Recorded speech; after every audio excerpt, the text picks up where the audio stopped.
a shelter anymore. Jumping off of both feet, I'm not looking at the door.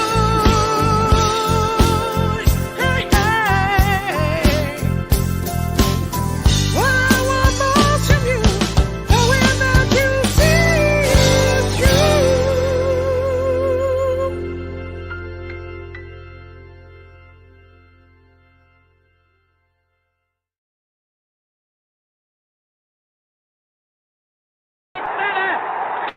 That ball is out of here! Holy cow! Down goes Frazier! Down goes Frazier! It's over the wall. It's a home run for Bucky Bench. Giants have it. Lawrence Taylor struck the ball. Today, I consider myself the luckiest man on the face of the earth. 5 seconds left in the game. Do you believe in miracles? Yes!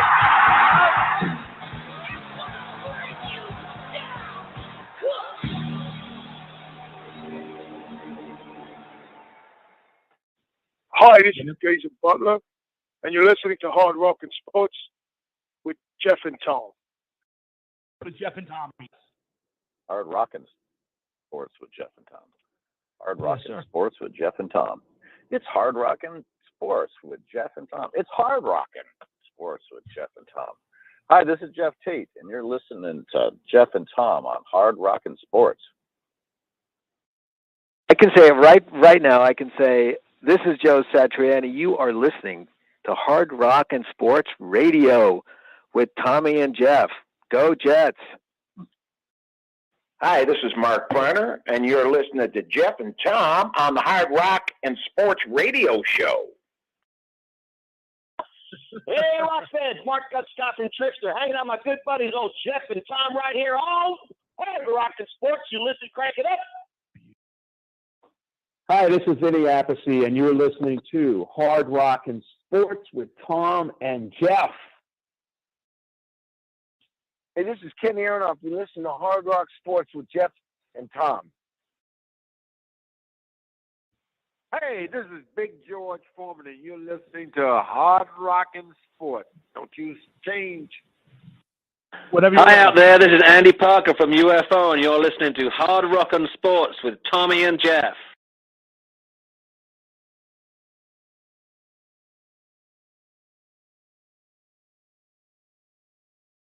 With the players.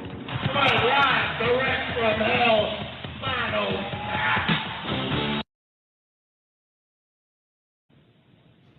But hey, enough of my yakking. What do you say? Let's boogie. And that's my cue to start the show. Welcome to another edition of the Hard Rock and Sports Show, live from high atop Hard Rock and Sports Studios in beautiful scenic Monroe, New Jersey. We are your weekly 3-hour get-together. We bring you the biggest news from the worlds of hard rock, heavy metal, and, of course, the wide world of sports. And, guys, I hope you've all had a great week. We are March of this year. That's right, March 3rd in the year of our Lord, 2022. And we're inching closer and closer to the nicer weather. But I got to say this real quick. Our prayers and our good, our well wishes to the people of the Ukraine who are battling for their lives. And I just hope that the world steps up and put some pressure on this moron out in Russia, and we get this whole thing resolved, because what's going on out there is just not right. And I tell you what, I give those people, their leader, a hell of a lot of credit. So please, folks, say a little prayer tonight for the people of the Ukraine, that they can find a way to fight back and hold out until the world wakes up and put some serious pressure on Russia. In the meantime, we're going to do we got a lot to do tonight.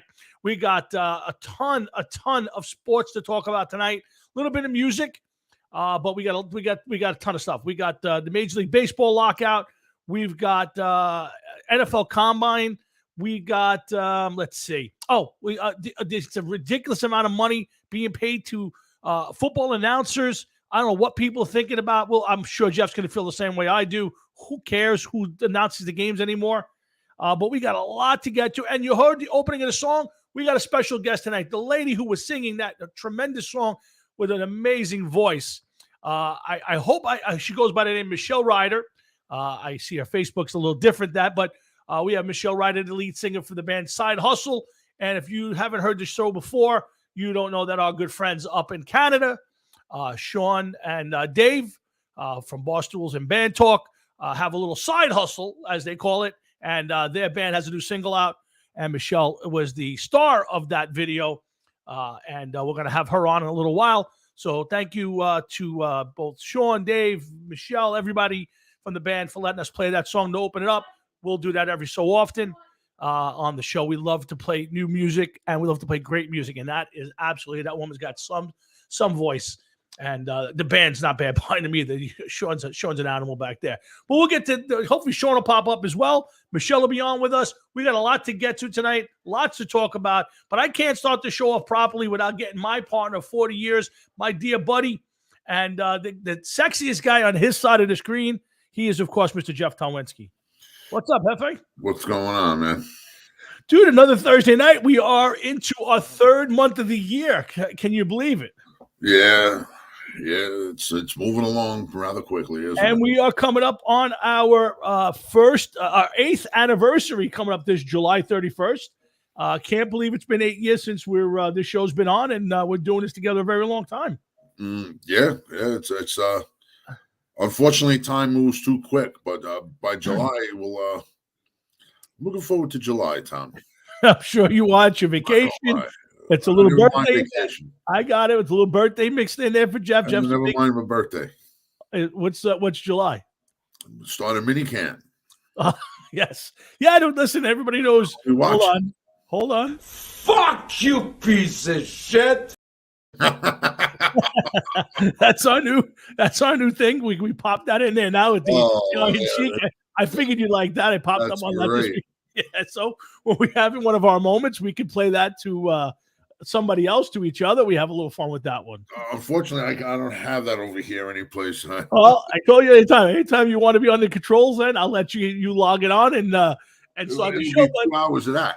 For now, fuck you, piece of shit. We got more coming. If I had a little time before the show to pop that up for more. But Jeff, we got a lot to talk about tonight. But you know how we start the show every week. Jeff, how was your week? Long week. I'm sure everybody will agree. I heard what you said about Ukraine and Russia. Yep. A lot of people watching a lot of TV and coverage to see exactly what's going on over there, and if there's any end in sight to this. And right now, it's not looking so good.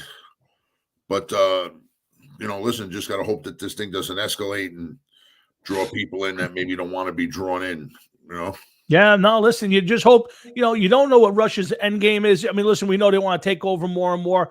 You just don't know if they want to drag people in or just turn this into they're not going to do anything and just keep going until somebody wakes up and shuts the door. What I do like is a lot of countries who don't normally voice their opinions, the Switzerlands of the world, have piped in. They're starting to put some heavy sanctions on them. They're taking, I think it was today that took, I think they confiscated like $600 billion in property from Russia and some of the oligarchs. So let's see if any of that helps. So who knows, Jeff? I don't know what's going to help here. I just think the guy's got a mission on his mind, and he don't really care what it costs him to get there. So you don't know what to say. I mean, supposedly he's going after some minerals and metals that are there. Yeah. The country really doesn't have that much more to offer than that. But I'll give you what, those people are tough people. You see all the people, all these boxers, the Klitschko brothers, a couple other big-time boxers, a bunch of their Olympic champions all went back and picked up rifles, and they're defending their country. I'll give these people a lot of credit, and I certainly wish them really well, and I hope that they can hold out till somebody wakes up and does something. Well, listen, you got to hope that what happens is that Russia realizes that maybe it's not worth it and it's not going their way, and that they slowly back off, and because you don't want anybody else getting in there and doing anything that may cause a problem, and that's what the issue is. Yep. Oh yeah. Listen, you don't need much. I know they set up a bunch of boundaries. Russia, the United States, NATO, they've set some boundaries up so that there's nobody can say later on they were provoked to do anything stupid. So we'll listen. We wish them all the best. When we don't spend a lot of time on the ugly stuff here. Here we're trying to celebrate and have a little fun, but we do want to recognize it. And there's a lot of dumb stuff going on here. Mainly, Jeff, the Major League Baseball lockout and this whole problem where the millionaires and the billionaires can't divide up a few extra dollars. And I think they're both wrong on this one, and we're going to get a lot more into it. I want to get my dad on because I got a feeling he's going to be in there, Jeff, on this one. But if you're baseball, the look, and I'm talking players and owners, with everything going on in the world today, in Ukraine, inflation here, people taking a beating, all the stuff that's going on, to be arguing over the things that they're arguing about and not putting baseball in the field, I got to tell you, it really is a dumb look. Yeah, baseball is definitely not the number one sport in this country anymore. No. We all know that. Yep. And I would think with basketball, they may be slipping to number 3 soon if they don't watch what they're doing. That you would think that they would want to get, especially now with the pandemic all but over, you'd think you'd want to get back on the field and play. And like you said, with inflation and everything else, come on, it's a few dollars. Yeah. Not a few dollars for us, a few dollars for them. Yeah, just legit come up to an agreement and stick to it. Listen, it's bad enough you're arguing over this, and then at the end of the day, the owners aren't paying this, the players aren't paying for this. We're paying for this. The people who go to games, not you and I specifically, because we don't go to baseball games anymore. But we watch it on TV. We support it, and at the end of the day, we're the only ones going to pay the higher prices for whatever they're doing anyway. So just to me, I want to get more into it later. I want to talk about it, but just to start the show, I would tell you it's dumb. Again, lots of dumb things right now. I got to tell you, we've been breaking each other's balls all week, but I got to tell you, I think it's also a very bad look for your Jets head coach, Robert Saleh, to be one of only 3 coaches. The other 2 coaches happen to have played in the playoffs this year. One of them was in the Super Bowl. The other just missed the Super Bowl. And for the Jets, who haven't, Jeff, necessarily been the smartest drafters in the last few years, for their coach to sit on the sidelines, not go down there, only 3 coaches, and he's one of them, I think is a bad look, first of all. Second of all, with the way they've drafted the last few years, and again, he's only been there for a year. This is only year 2. I think it's a bad thing not being there. The only thing I could say, he did the Senior Bowl. Yep. So maybe he has his, 2 picks in the top 10. And maybe he has his 2 picks that he scouted there. He's not going to give up any information about why or when or anything of that nature. That they're going to play that close to the vest. Sure, of course. But you got to think that that's the reason why he's not doing any of this other stuff. That maybe they already have their inside track to their guy. I don't know. Yeah, but Jeff, and I know they already know the physical limitations of these guys. They already knows what the abilities of these guys. I think the big thing when you go down to the Senior Bowl, when you go to the Combine, even the Senior Bowl, I'll put it in there too. When you go to the Combine, it's looking the kid in the eye, having a conversation, seeing the things that he says and doesn't say. How he acts. Is he humble? Is he a smart football guy? Just to me, and I think the head coach, while the general manager makes a lot of decisions, and your assistants are there, the head coach is the CEO. He's the guy. To me, again, if half the coaches in the league weren't going, I'd understand it a little bit better. But you're talking about one team that won the Super Bowl, another team that just missed getting there, and the Jets don't have a full representation. I just think it's a bad look. Now, again, it might work out, but I think they have 6 picks in the top 140. Yeah, they had a lot of picks. Yeah, it's just, and 2 in the top 10. To me, again, maybe you're right. Maybe they already know who they want to pick. Maybe they have it mapped out already. He's working on free agency supposedly. I just think if you're the Jets, with the track record they've had the last bunch of years, I just think you can't have your head coach sitting back in Florham Park, Zoom calling in on some of this stuff. He's not for 2 weeks. Been working on this for months. Go down there, shake some hands, talk to some people, and do the right thing. I don't think. Listen, is it earth shattering? No, I get it. But for me, it's a bad. No, I understand what you're saying, and you're bringing up a lot of valid points. But like I said, the only thing I could, excuse me,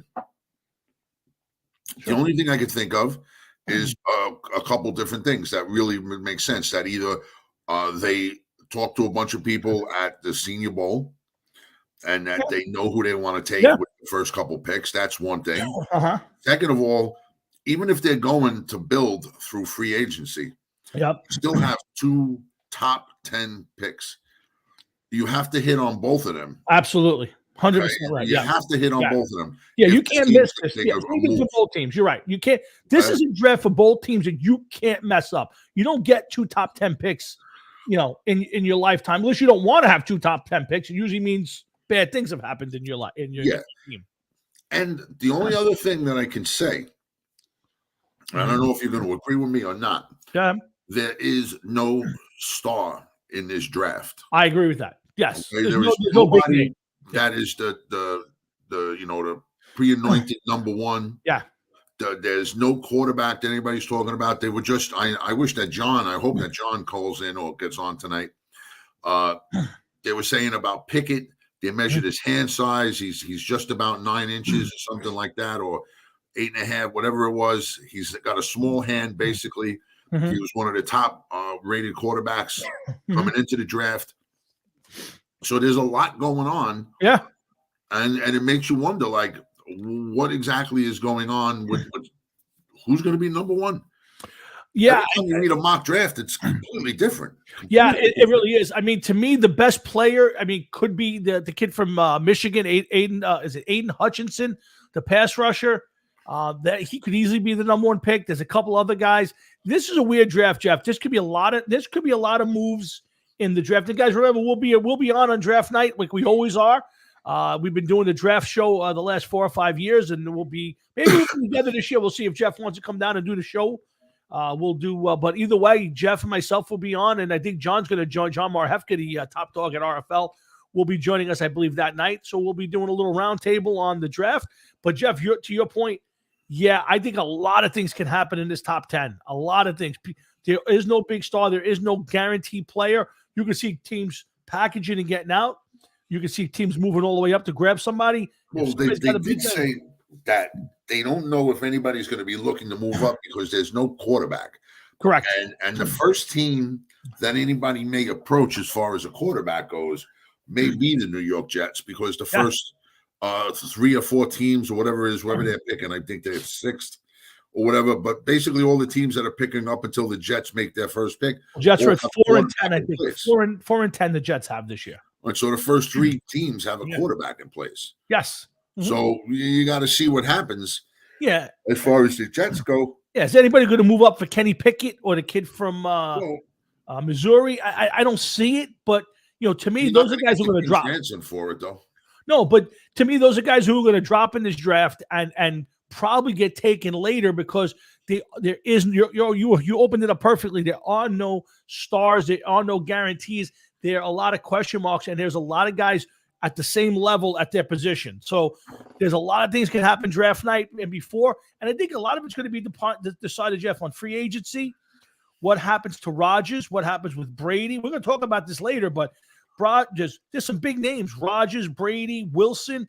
All guys. Watson to a small extent. There's a lot of big time quarterbacks who can move around in this draft, in this free agency, and affect the draft. A team who might want to move up may wind up with Aaron Rodgers or Tom Brady, for that matter. I think it's going to be the quarterback situation is going to happen more during free agency. Yeah, I agree. Mitch Trubisky becoming a starter again. Yeah, I'm sure. Mariota becoming a starter again. Yeah, I hear Cam Newton keeping a job even after all that. There's a chance Cam Newton might wind up with a starting job, even in Carolina, if he takes a little bit less, because they owe so much money to Sam Darnold right now. Sam Darnold is never going to be a starter in this league again. Ever. He might be this year, because the Panthers are stuck paying him $18 million or finding a way to trade him. They're going to pay him no matter what. If they can get a better option cheaper, come on, nobody's going to keep him. I agree, but what's the better option? He's done. Listen, let's get my dad on. We got the interview coming up. Let's get my dad on, see what he wants to talk about. We'll have Michelle on probably right after that, and then we got a lot of football talk. We got some music talk, but all things happen here at the Hard Rock and Sports Show every Thursday night from 7 to 9:30 or thereabouts. So make sure you keep coming back and tell your friends, as they say, tell your friends. And if you don't want to tell your friends, fuck you, piece of shit. That's it, Jeff. That's our new motto from now on. That's great, man. That's great. Fuck you, piece of shit. That's our new motto. That's it. From now on, whenever you see videos of the show, whenever you see a promotion for the show, the Iron Sheik is going to be our guy. Yeah, that's great, man. No word on him coming No, on? they have not gotten back to me. I made one promise before I get my dad. I made one promise to myself. I'm going to do a much better job. I've kind of laid off it the last few months. We've had so much to talk about with football. I'm going to try to get back into dragging guests onto the show. So we'll start with tonight with Michelle, but we'll try to ramp it up and get some more guests. And during the off season, it's always nice to have some people to talk to. When especially there's no baseball, where to be quiet, a little bit quieter on football. We don't do a lot of basketball and hockey here, which maybe we'll do it with the Rangers being so good. We'll maybe get a little Ranger talking this year. We'll see. But for now, let's get my dad on. He always got something good to say. He's always got some inspirational stuff to talk about. Let's get my dad up. What's up, Pop? What's up, guys? How you doing? So good, Dad. So good. What do you think of this strike? Well, you know what, Pop? I listen. It's hard to put blame on this one. I saw the offer that the owners gave to the players, and I didn't see a lot wrong with it. Now, again, it could always be better. I'm sure the players want more. But right now, I'll put a little bit of blame on the owners. I'm going to put a lot of blame on the players because, one, the owners gave an offer, and it's been 2 or 3 days, and they haven't countered that. At the very least, you got to come back with a counter. But I also – here's one, Dad, real quick. So the owner said, you know what? We'll do all these things you want, and we're going to give you while we have a ceiling of $200 and something million a year, we're going to put in something where the teams have to spend at least $100 million a season on payroll. And the player said no. I mean, so at what point do we say it's ridiculous? Sure. So what I'm getting out of all this talk that I hear is not the big clubs Yeah. that are really having a problem. It's the smaller clubs. Sure, of course. The clubs like Pittsburgh, Yeah. Miami, Milwaukee. or whatever. Yeah. We got like a $50-60 million Correct. payroll. Yes. Okay. Now think about it. Mhm. I remember they were talking about it before. Pittsburgh, after they pay all their bills, Mhm. they pay all the players, they pay everything. Okay. They wind up with a profit. Sure. Because of the overtax of $26 million. Yeah. So why would somebody that's got a $60 million payroll want to have to spend $100 million? That means instead of taking that $26 million and doing something with it, they put it in their pocket. So to me, I think it's more of the small clubs. Right, but even the small clubs, agreed to spend $100 million. They've said, okay, players. I don't believe that. No, it was in the offer. It was in the offer, and the players turned it down. I can understand it, and I don't believe it because again, you guys they're not going anywhere. Pittsburgh ain't doing I agree with you, but I want to push back a little bit. It was spend $40 million. But it was part of the negotiation. The owners, as a group, came out and said, "Hey, you know what?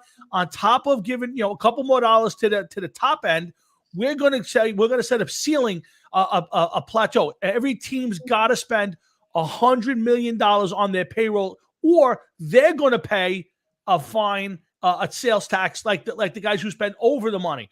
So the owners offered it, and the players turned it down. It's complete fact. You can actually Google it. Yeah, I understand it. So I just find that's. I just can't see them. Well, because just as mad as the players. Yeah, but again, even as much as the players are mad, you think about teams like the Yankees, the Dodgers. They're just as mad that those teams take the money that the Yankees and the Dodgers and the Red Sox and some other teams are paying to the luxury tax and putting in their pocket. So the big teams, I agree, want them to say, you know what, we're giving you this money, spend it. So let me ask you something. If they want to make the minimum of 110, why don't they just very easily? All right, you're not going to spend the 110. Then we're going to tax you the difference between what your payroll is. That's what they're offered. They offer the players that. Not offer, just make it happen. Just do it. Again, they're not going to. Here's the thing: they're not going to do that. It's a negotiation, Jeff. So they're saying we don't really want this, but instead of giving you this, we're gonna give you a little less, but we're gonna give you this. So think about it. That's another $40 million a year that some teams aren't spending on their team.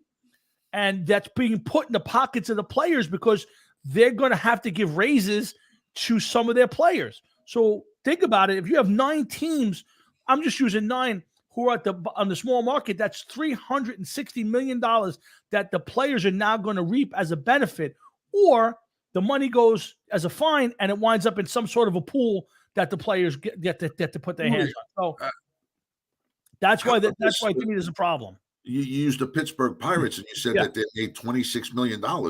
I would think for a sports franchise, $26 million isn't that much money over 162 games. I don't know the numbers. I think that's part of the problem. Yeah. Well, yeah, but if they were to invest a little money in their team, maybe they're going to make more than that in profit. If they were to field a winner finally, maybe people would be interested in them.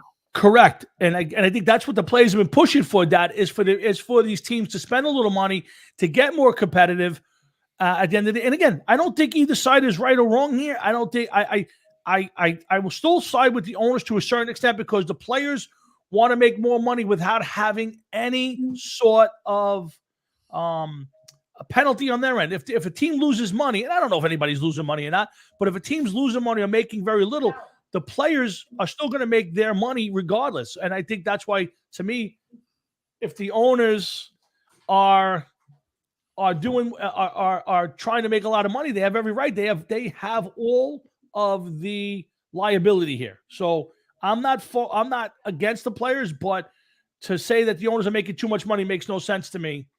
And the players are making a lot of money, and they're getting a big raise. They're getting $130,000 raise this year. So the minimum went up $130,000. That so if you're the owners, you got to say I think they put a decent offer on the table. I don't know what more the players want, Dad. Well, for what I gather, I understand is that one of the biggest sticking points that the owners won't open up their books and show them what kind of money they're making. In other words, if you're coming to me for a raise and I'm crying to you about money, show me in your book where you're losing money, and then we can negotiate. But the owners will not show them their book. But why should they, Dad? Here's the thing. Why should they? It's like anything else. If I went to my boss and said, but again, but wait a second. They're not asking the players to take less money. They're just saying, hey, and again, if I went to my boss and said, hey, I want a raise, and he offered me a 3% raise, and I said, open your books. I want to see how much money you make, and so you give me more money. What is he going to say to me, Dad? If you or your union went to... But you're talking about two different... No. It's the same thing. It's a business. Whether you open a deli... Sure it is, Dad. If you open a deli up... Your boss is telling you... Yeah. If you got a chance, if you go to your boss and say to him, I want a 5% raise. Right. And he says to you, Tommy, I'm losing money. And you know he's not losing money. And you say to him, he's not telling you anything. He's not showing you. But then you know what, Dad? Then I have the right, and like any other player, then go work someplace else. Dad, you know what, Dad? Honestly, let's be honest. You're a baseball player. What right do you have to go in and say, hey, you millionaire, billionaire, whatever, you're making too much money. I want more of your money. What is that? It's capitalism. So if you as a player want to go in and make more money, go ahead. If the owner says, well, I ain't going to give it to you, then go play in Korea. Go play in Mexico. Go play in the Dominican. And why should the Yankees be punished for spending more money than Pittsburgh? I can't afford it. I agree with you. Baseball. I agree with you. But see, because here's why. Because what they were trying to do is say, okay, the Yankees, Dodgers, Red Sox, Mets, blah, blah, blah, blah, have the ability, and believe me, all these teams have it, to spend so much money that they could buy every player. Let's put in a little bit of a penalty, like the players won't do a salary cap.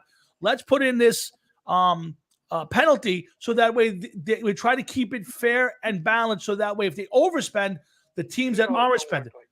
I agree with you, Pop. I'm for a salary. They're so full of.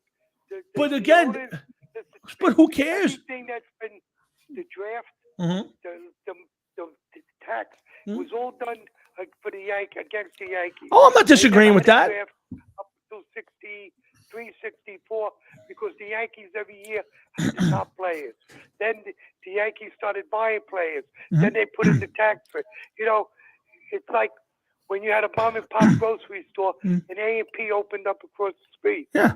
You know, what are you going to say?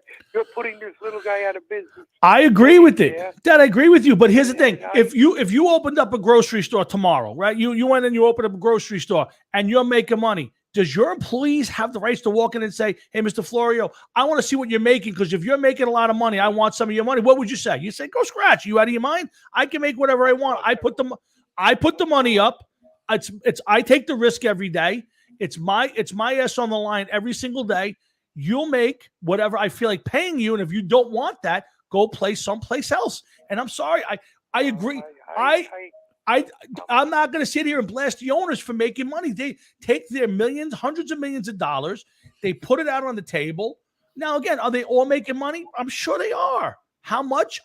But think about it, Dad. If you're right, and they're making $26 million a year, to Jeff's point, they're putting up hundreds of millions of dollars for payrolls, insurance, and everything else to make a $26 million profit.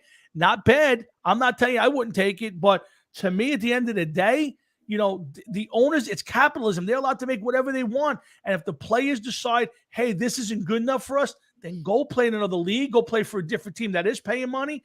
I get it. But to me, if I were the owners, I would also tell you, I'm not showing you my books. Why do I have to pay you that much money? Show me that you can't live on cheaper money. Show me how much money you're banking every year from your salary. Should the owners be able to do that? Absolutely not. So I'm just saying is, I'm not telling you either side are right or wrong here. I think they're both wrong, and I think it's a death sentence for both of them. You know, if you hold this out for a while, guys, this is going to be bad. But I'll tell you, I'm not siding on the players.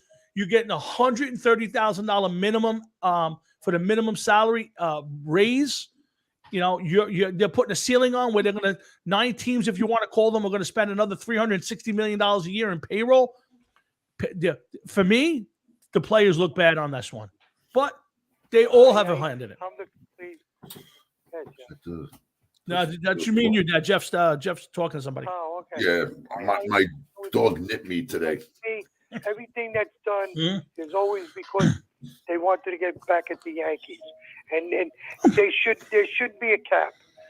The worst thing the players did when they agreed to a cap. That was the worst thing in the world to do. Because if the Yankees want a ball player, why should they be able to go out and get it? I agree. Listen, I don't disagree. And if the Yankees want, they can spend the money over the caps, like the Dodgers are doing, like the Yankees have done in the past. So listen, I got it, but the cap has worked out for the other 3 sports. The other 3 sports all have caps, and it's worked out. They share the money. Well, so does baseball shares. No, they share it. Not on no. Yeah, they have the national TV money and the playoffs baseball money, and then they all share, or at least the smaller teams or the teams that aren't spending the money are getting the money from the tax. Yeah. So yeah, so they're all. It's. Listen, Dad, I agree with you. I think the bottom line is, I don't think any of us are going to feel if this goes into you're losing a month of baseball. I think Jeff, this is going to be a kick in the ass for baseball. A lot of people are going to walk away from it.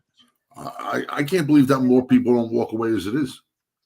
Yeah, but we'll see. Like I said, I did like some of the stuff they talked about. They talked about doing away with trying to put a ban on the shift, which I like. Speed up the game just a little bit. So why to put the ban on the shift? Because again, I think what's happening is, first off, I think at the end of the day, and again, the bottom line is it's a player's fault for not adjusting to the shift. But again, yeah, I agree with it. But I'm not a big fan of the shift. I'm also not a fan of banning it. But what they're doing is they're losing a whole bunch of offensive game with the shift because guys are hitting into it, and it's cutting down on run scoring and a little bit of excitement in the game. And I think they're trying to do away. The players want to get rid of it. So then why don't we do away with the knuckleball? Again, Jeff, I'm not disagreeing. Or a curveball, because if you can't, adjust, that makes no sense. That's like saying, well, no, you can't do that. That's not right. Listen, I'm with you. I'm not a big fan of doing away with it. I don't like the shift. I think it sucks. I think it's but again, I'll blame the players. Adjust to it. Hit away from the shift. And you'll be fine. You're looking for $25 million a year. You can't hit the ball on a certain side of the field. I You should be able to do that. My dad would be the first one to yell at that, right, Pop? I agree. Yeah. I agree. Yep. You know, it's like golf. If you can't get that ball into the little hole, let's make the hole bigger. Let's make it shorter. Yeah. You know, if you can't play, that's why you're getting all that money, because you're supposed to be more. It's aggravating. Yeah. All right, look, I'll let you guys go. All right, I know you got Pops. people you got to interview. Tommy, I'll see you Saturday. I'll see you Saturday morning. Saturday morning. Yep. All right. Jeff, take care. I'll talk to you later, buddy. Be good, Mr. Florio. That's my dad. He checks in with us every week. He's always got something good. And this is something that my dad's very pro-union, so he's always going to side on the on with the players on this one. But I got to tell you, Jeff, I don't have a lot of compassion for the players on this one. There shouldn't be. I mean, just that alone about the shift, that's just stupid. Yeah. You know, I don't know. Whatever. Yeah, listen, there's a lot more to get to. We got a lot to get to tonight here on the Hard Rock and Sports Show. Thanks for tuning in. Jeff, Tom here, and we're about to bring on our guest. She is the lady you saw singing at the opening of the show.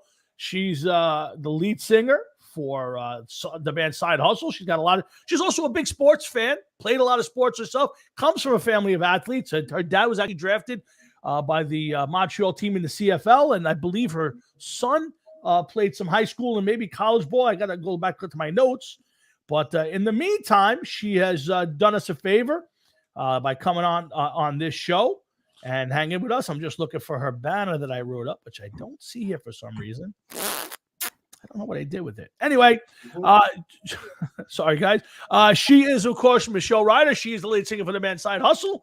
And it's great to welcome her to the Hard Rock and Sports Show. Hey, Michelle. Hey, guys. How are you? Pretty good. How you doing tonight? Great. Fantastic. Thank you for coming on with us. I appreciate that. My pleasure. So yeah, I before we get into the song, and by the way, I love the song, and your voice is amazing. And your voice is amazing. Thank you very much. It was a lot of fun to do. So more to come. I'm sure. Let me ask you a question. You guys obviously do a lot of different stuff. I've seen your covers, and your range is amazing. It's great. Now I know a lot of the let's call them the big bands are struggling or don't really go out and put out new music anymore because it doesn't sell and all that. And I always ask the artist the same question: with music not selling, what is the motivation to come up with new music? What you guys do. And with the way it's hard to get the music out there and get it sold and played. What is your motivation for writing new music and playing it out at the clubs and the bars? It is frustrating to know that when you're working on something, you may not get paid well for it. As much of a thrill as it is to see it on all these streaming platforms, Spotify is not going to pay you anything for having it up there. Right. But music, like painting, like creating a lot of things, it's a labor of love. You do it because you have stuff in you and this is the way you get it out. So you just keep making music and the gratification comes from hitting on people like you that say, hey, this is actually good. And they're not just trying to make you feel good. They're actually enjoying it. If I can give some joy to somebody else and they can share a moment with me and enjoy something I've written, I'm over the moon. It's fantastic. And that is great. And tell us a little bit about the song itself. Hurt's Gonna Come. A little bit of a, maybe I don't say depressing. I would say a little bit of a sad topic. No, it's the opposite. You know what? People can brood about, I don't want to get hurt again. I don't want to, you know what? If Hurt's Gonna Come, bring it on. I'm all in. It's going to work or it isn't, but you don't know if you don't try. And take a note on the next, what the last has done to you, that kind of thing. It's never going to work. Open your heart. Love people. That's all we got left. Look at what's gone on in the world the last couple of years. People are losing their minds. And it's, love the people that are around you that deserve to be there. Okay. And what's the process? I mean, do you write? How much of this is comes from inside of you? And how do you guys get this to be a working song where you're able to put it out there, do the video and the whole bit? Yeah. Well, I had some words and Sean and I went over to Kyle's house. Kyle Boudreau is the singer in Sean's other band, The Frequency. And we were just sitting in the living room. Sean started tapping it out on the table, and Kyle grabbed his guitar, and we started jamming a little bit. And Kyle said, "Stop. Because if 2 days from now I'm still singing this tune, then we got something." So we left it alone. And 2 days later, he called and said, "I can't get it out of my head. That it's catchy." So he booked time in the studio right away. His brother and Sean went in and laid the bass and drums, and like that, they click anyway. They're phenomenal together. And I was kind of having a squeaky throat, kind of cold thing at the time. And Kyle said, "Don't worry about it. You'll be fine. You'll be fine." He always talks you into doing what you don't want to do. I'm like, "I don't want vocals tonight," but I did it anyway. And the warmer I got, and here's a whiskey, you'll be fine. All of a sudden, I'm That's how I get Jeff to do the show every week. I talk him into doing a few shots of whiskey. That's how I get him on the air every week. It works every time. But yeah, so It's amazing what we'll do for whiskey, right? Right. Exactly. We'll leave it there. We'll leave it right there because I'm sure we all have a few stories we don't want to tell right here about whiskey. Yeah. What would you do for a Klondike bar? So, all right. So now, when you go out and you play, I mean, let me skip that one for now. Tell us a little bit about you and your influences. I mean, your voice is so distinctive, but every song I hear, when I go, "Wow, that's gonna be a tough song for her to do," it's like, wow, no, she nailed it. But what are your influences? Where do you, when you're in the car, what's on the iPod, and what's your go-to stuff? Yeah, I love a lot of different types of music. I'm open to a lot of different types of music. Right. I guess I cut my teeth on Motown when I was a kid, and then migrated into listening to classic rock, but I never got to play it. Then got a little older, did some blues, did some country, started working for the military. I called the military band and said, "I'm singing here if you'd like to, maybe." And he called right away. So for 13 years, I was a contract vocalist with the STAD band, which is a really well-respected military band, and they do a lot of big shows. I mean, 2,000 seat coliseums they were playing in, and so and that led to doing some shows with Symphony Nova Scotia. So that was jazz and blues standards, that kind of thing. So I tried a bunch of different things. COVID hit, and I found bar stools and band talk, which was a blessing when you're. Not everybody would say that when you get to know Sean and Dave. I gotta tell you, you're a special lady. It must have been the whiskey, because those two characters. Yeah, Sean had a great idea there, and it really, a musician that's stuck in their house and nothing going on, we bit into it full tooth. So. They put up a post one day and said, if we started a little side hustle, a band for bar stools, who would want to sing? And there's a fella here that's lead singer of a big band that's toured back in the day in the 80s called Razor Boy, Jackie Smith. And he immediately said, "Well, I would." And I was like, "Oh, he beat me to it." So then I said, "Well, if Jackie's singing, I would do backups." And anyway, Jackie was busy. Came around. There was a couple of people that poked at it with a stick, but eventually they called and said, "Why don't you come over and jam?" And that was after that night. That was it. I was the singer, and Sean went, "I think we need to craft this around your voice, because your voice is different." And I think we got something here. That business mind is always going on that guy. So I had never gotten to sing rock before, and I absolutely love it. There's an energy on that stage, that driving, drums and bass lines that I love it. I absolutely love it. And I've uncovered a lot of stuff. There's some powerful, rock singers out there. Really fun to emulate. So I'm just questioning. Now that you started to get into maybe some bands that you didn't really know, absolutely, maybe your name. Is there a band or two that you went, "Wow, I've heard of them, but I never really listened to them"? wow, now I'm a big fan? Is there a couple bands, whatever genre, but I'll start with rock. Is there a couple bands that maybe you went, or singers who you went, I never really heard them before. These guys are great. I'm a fan now.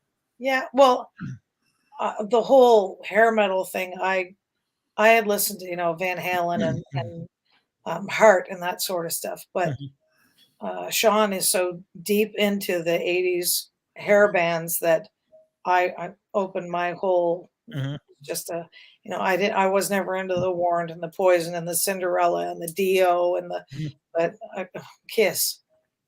How much Kiss have I listened to? Those Maniacs, I'm shocked you're not in a Kiss cover band. Absolutely love it. Oh, it's fantastic. Yes, we're big fans here. Is again, you guys are all over the map a little bit with the music. Is it tough to do different genres in the same set? I hear it's supposed to be. That's why I asked it, because I haven't seen 5 or 6 songs from the same set. Maybe I should look a little deeper. Yeah. But you seem to be effortless whatever you're singing. I'm just curious, as a professional singer, does it get tough when you've got to go from, let's say, a hair metal song to, let's say, a country tune or something that's a little different? Does it change your vocals? And some of them are really powerful, full of singing, and then some are laid back, very quiet, like you said, totally different dynamics. If I hadn't done as much work as I have done my entire life, it would be exceedingly difficult. But I've worked really hard, to develop my range, to develop my power, to develop my ability to move around, and I've worked to the point where I can make it much easier than some people would have of a time. So I could definitely see that. And she's Michelle Ryder. She's the lead singer for the band Side Hustle, our good friends up at Barstools and Band Talk up in Canada, our good buddies Sean and Dave and the whole crowd up there. We're so thankful to Sean for putting this together. He's a good dude and a big supporter of our show, and we're big fans of what they do up there. We love those guys. I got to tell you, I have such a good time when we get together with some of the RFL guys, and we do a little round table. Yeah, and, it usually goes off the rails. But I love hanging with those guys. And I always said, as soon as this whole, which seems to be ending now, at some point there'll be a concert up your way, and we're going to make our way up there to kind of hang and meet everybody and have a whiskey or two. That'd be great. Absolutely. But thanks so much for having me. No, you ain't going nowhere. I got a couple more for you. Don't go nowhere. What are you running on us? I got 2 more. I got a couple more for you. Okay. So real quick. So now down here, Jeff could speak to this better. Jeff's a big bass player in our area. He plays in a couple different bands. Oh. And down here, some of the younger bands, I think the older bands have given up on original music. Right, Jeff? I would say most of the older bands have kind of gone away from that. Yeah, pretty much. It's hard for people in a certain age bracket to advance in the music world with originals. You know what I mean? Yeah. So it's not fun to play in front of nobody when you're trying to push your own music. It's true.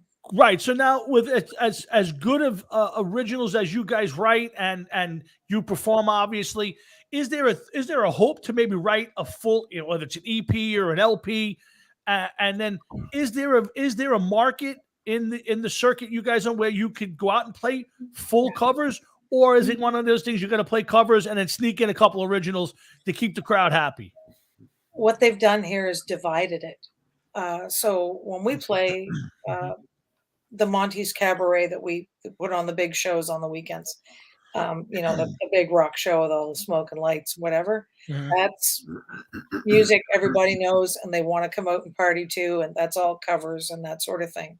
But there are different places here, like the Carlton, like the Basement, the Seahorse, Barely's, that sort of thing, where you can go in with original music, and that's what that eclectic crowd is waiting to hear. They want to hear something totally different. But the bigger bars and the cabarets usually want to hear cover stuff that they're familiar with. Okay.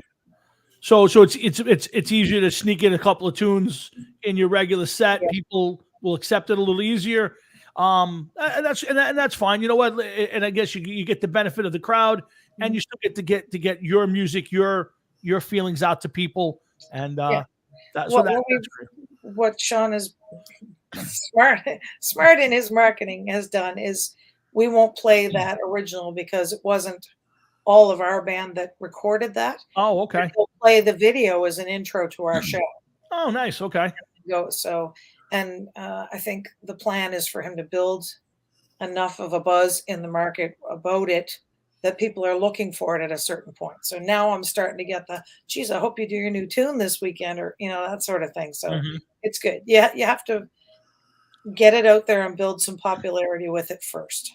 That's one smart guy, Sean. He's a smart guy. I tell you. Thinking that guy. Real quick, so I know you played a little sports growing up, and you come from a very athletic family. Your dad actually got drafted, but I guess chose a different life. He did well. Back in the day, the military used to play in the university circuit here. They were in direct competition, and of course, the Navy had some amazing athletes. Sure. So they beat St. Mary's University in the Atlantic Bowl, and after that, he was sent his draft letter. I think I sent you a copy of it there. You did? Yeah.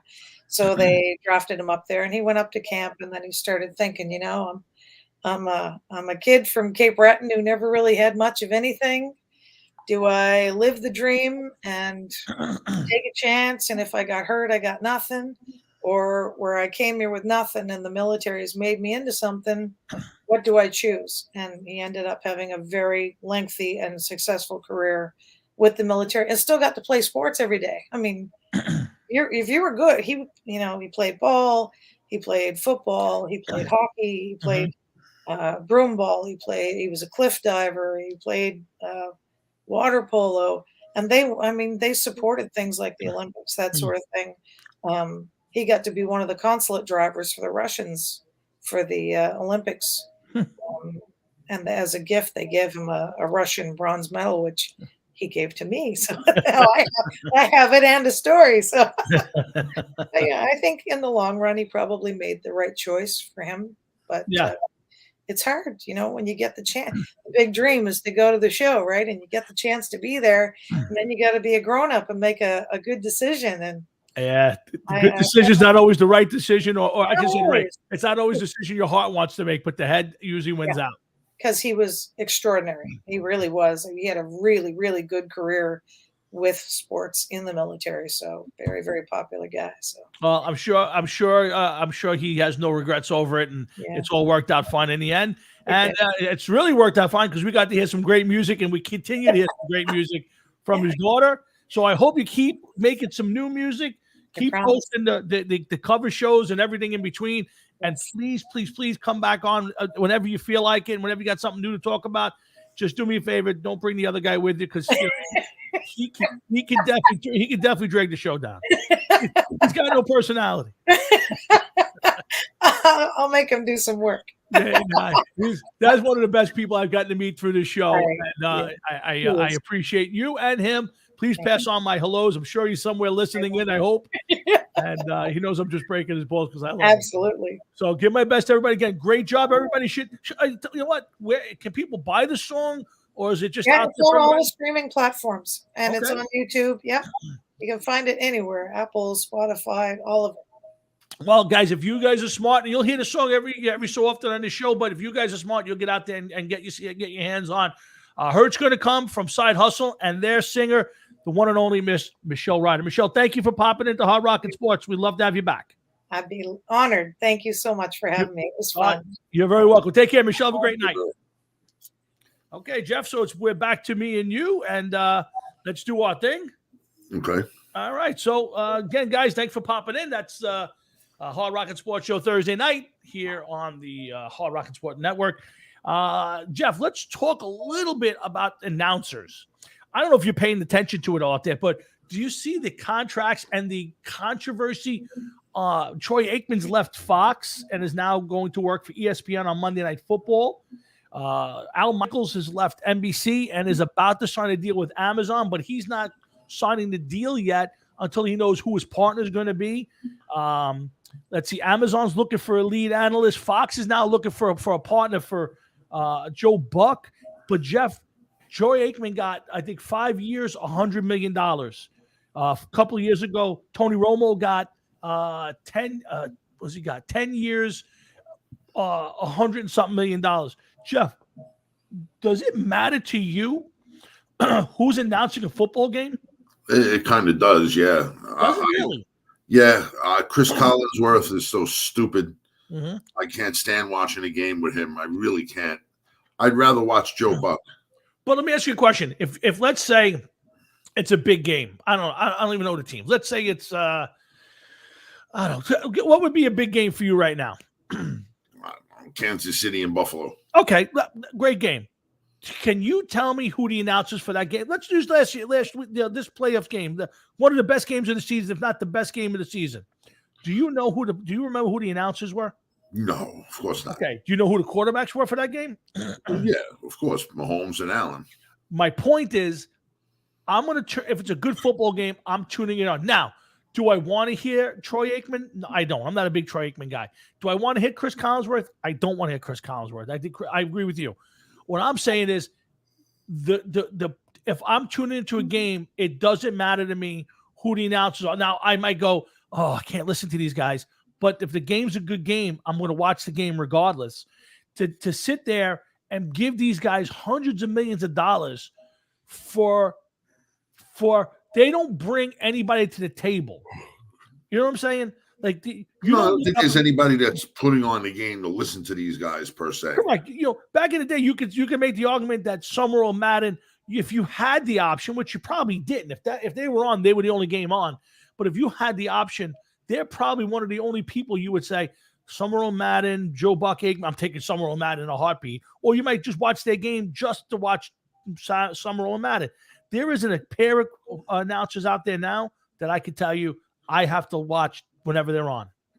No, listen, I hear you, but you got to remember this too. If the announcers aren't who you want to hear, it may prevent you from watching the game. You may want to sit and watch that game and say, like, wow, I've been waiting all week for this. And then you put it on and then you hear Chris Collinsworth and his magic words of stupidity. Because sometimes the things that man says is just, I don't know what plays he's watching. He's watching a completely different play. I'll agree with you, and I'm with you on that. But again, if the game is the game I want to watch, I'm going to put up with it because it's the game. Again, I'm not saying that it won't prevent me. I'm not telling you that yes, if it's bad announced, I might load a TV. I might not watch the game at all. It's possible. I'm just telling you that who announces the game is never going to make me run to that game to watch it just for that. No, of course not. But like I said, it may not make you run to the game, but it sure as hell may chase you away from the game. Oh, 100% right. You're right. I can't tell you that there's been a game that I've shut off or not turned on because of them. But I'll give you a class. So if a Sunday night game's on and it's an average game, I won't watch it because I'm not a big fan of the NBC broadcast. So I'm not going to run it. But now, if the Giants are on or it's a big game, I'm going to watch it regardless because I want to watch the game. But it's just something about like Chris Collinsworth, Joe Buck, a few of the others. I mean, Phil Simms is okay, but he's just kind of dry, and it makes the broadcast lag sometimes. And it's like, when a play happens and you hear Chris Collinsworth starting to talk about it, you realize that how some people are living with CTE in present day, and they're just going undiagnosed because here's somebody that just says things about that, like you watch the play after he talks about it, like that didn't happen. It didn't happen. And yet, what is he talking about? Joe Buck, who the fuck wants to hear Joe Buck talk? No, I listen. I couldn't agree with you more, Jeff, in a lot of ways because again, I think there's some good guys. I happen to like Simms because he lets the game breathe. He knows he's a very qualified guy, and he doesn't come off as I know more than you, even though I probably do. The other guys come off, like you said, Collinsworth is completely arrogant. I'm not a huge fan. I hate Romo. I can listen to Buck and Aikman. And if you had to ask me on the pro level, as the number one crews, they're probably my favorite one. But some of the lower guys, the secondary, third tier, some of them are actually better. And if you tell you the truth, there's more of the college crew that I like listening to. I mean, I love listening to Todd Blackledge and his partner. I can't think of the guy's name right now. Those guys I look forward to watching. Again, the pro guys, and I'm not saying that it's not an important part of it, but to be dishing out this much money, because all it's doing is raises the price of the TV package. That raises the price, of tickets and everything that goes with it. And at the end of the day, we're paying more money for a couple of guys talking about a game that I'd rather listen to you and me talk about it. Yeah, I hear you, but this is the people that they have. Excuse me. When it comes to college football, yeah, you may never say the same. You may not see the same team twice because there's so many different games. Yeah, who does what divisions and conferences and everything else that depending on what game you're watching, you may not even hear the same voice twice in a season. No, I agree with you, but there are guys I love listening. Like I said, Todd Blackledge is fantastic. Herb Street's not bad. He can get a little stupid, but that's the number one college team. Him and Fowler. But again, at the end of the day, at the pro level, I just don't understand.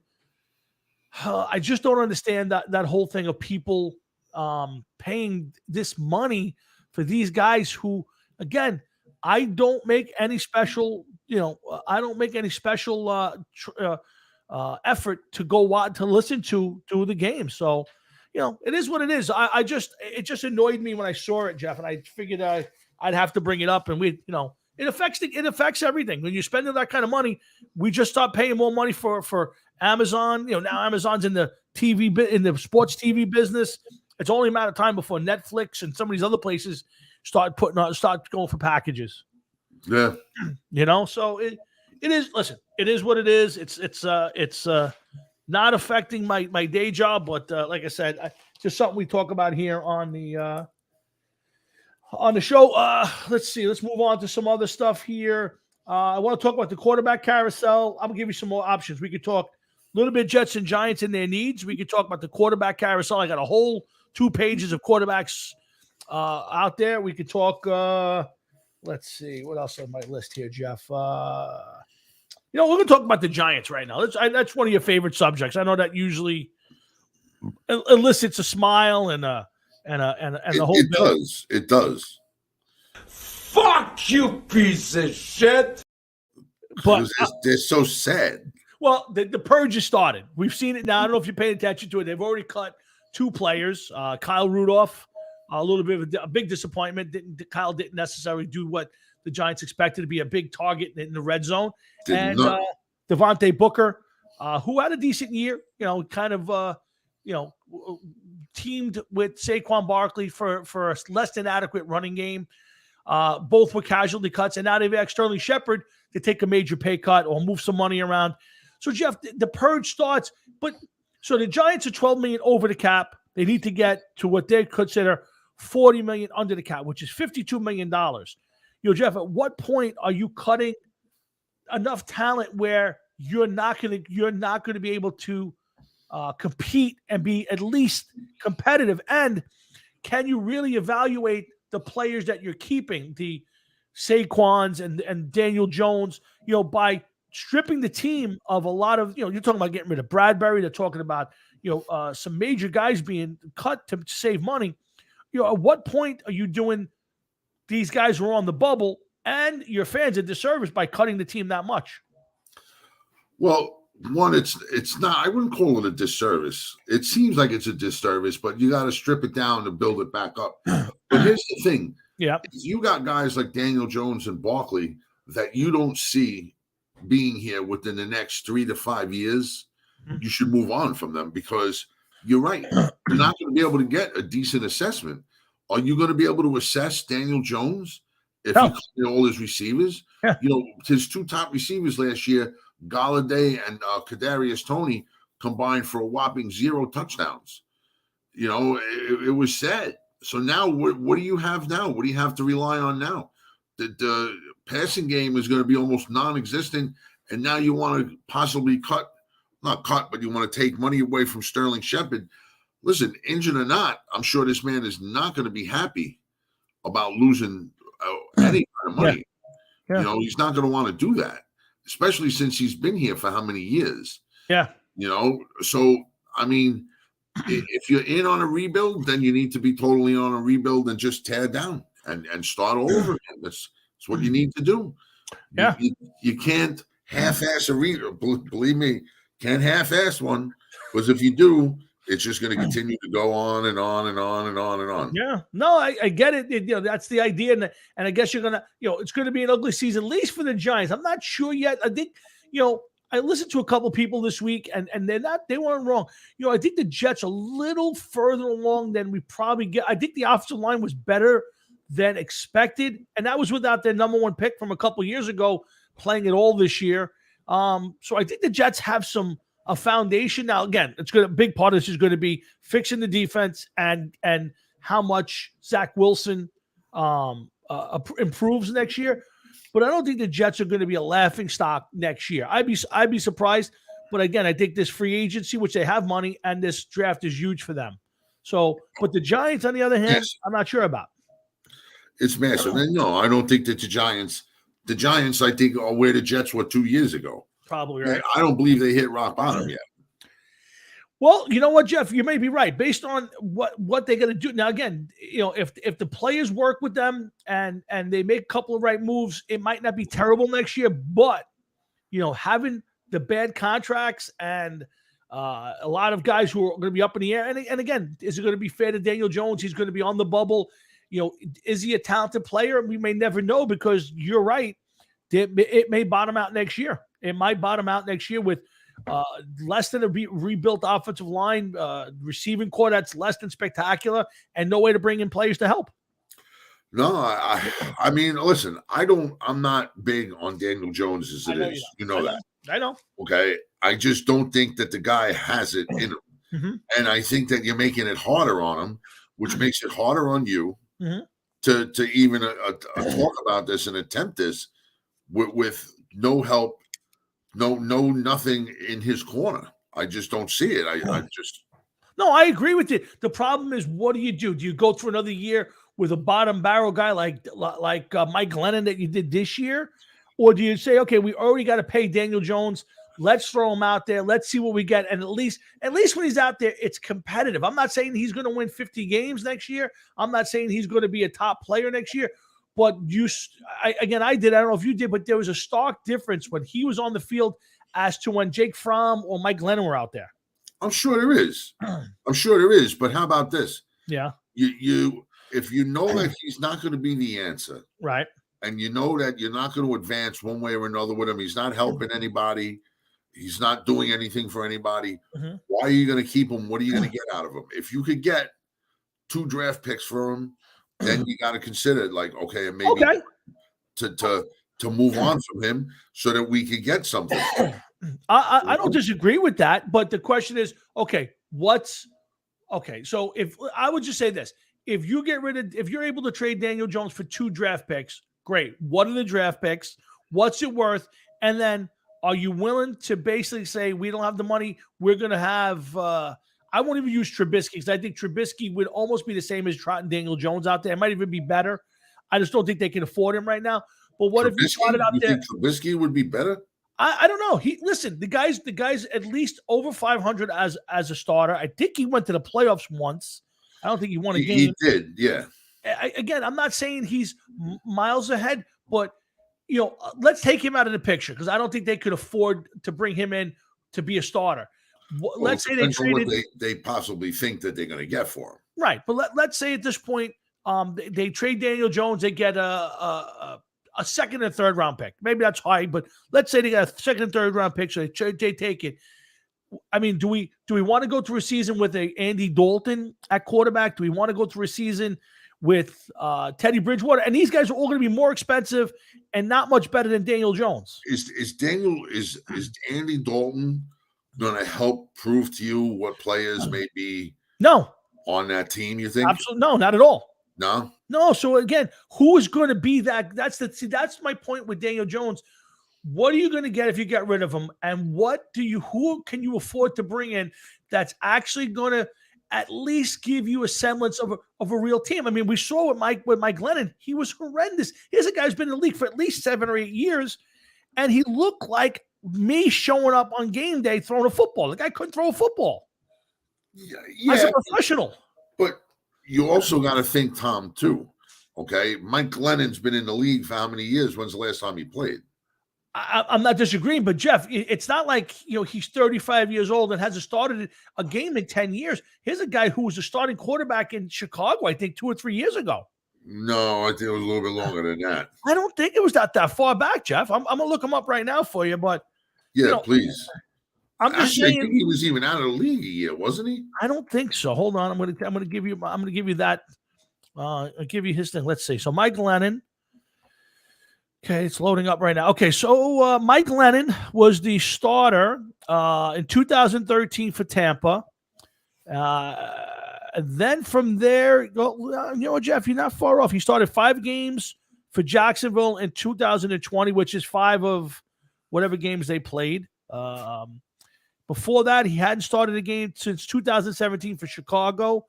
2014, he was out of the league for 1 year. 2015, he was not in the league. He missed 1 year. So, again, here's a guy who's made tens of millions of dollars as a quarterback in the National Football League.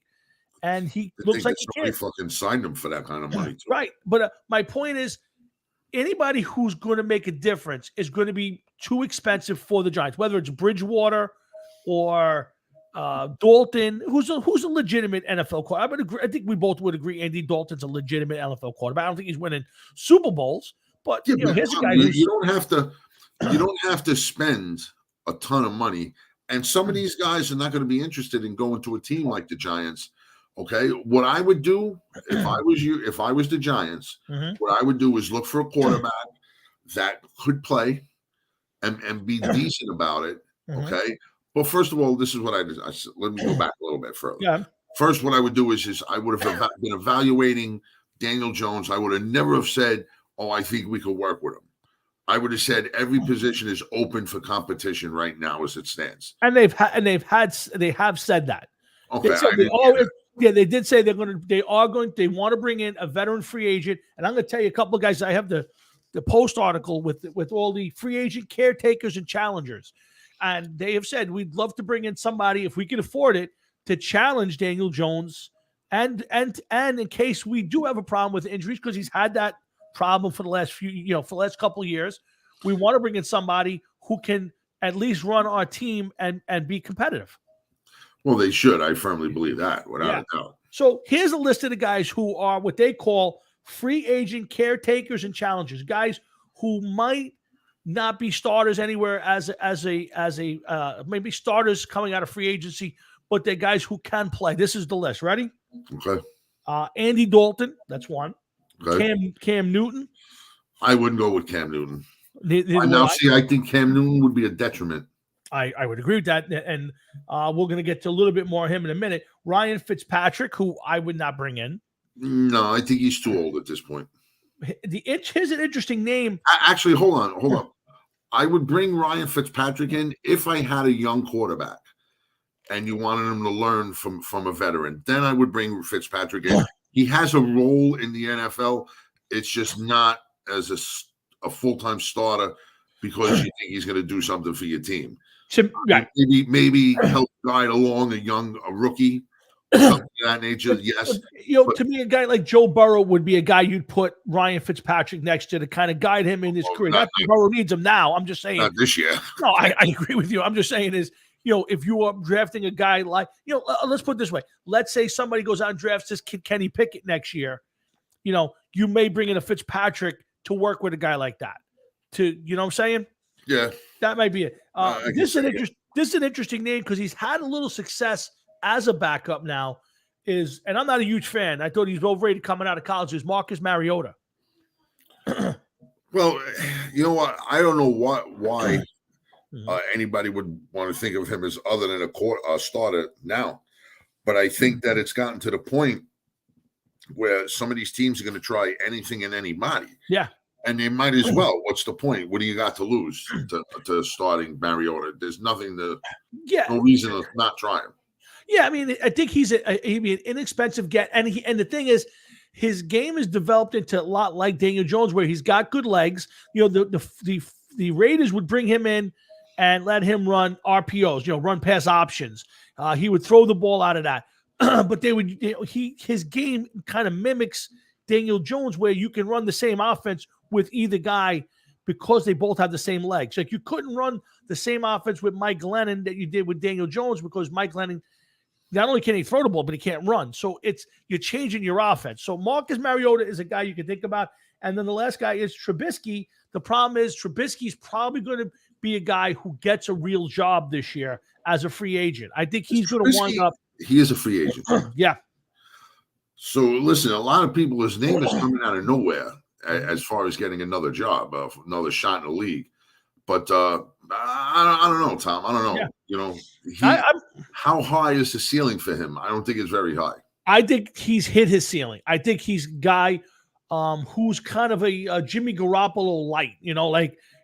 Can play, can make the throws. I think Garoppolo's got as high a ceiling than Trubisky. You think so? I mean, way higher. Come on, the guy's been in a Super Bowl and one NFC Championship game. Yeah.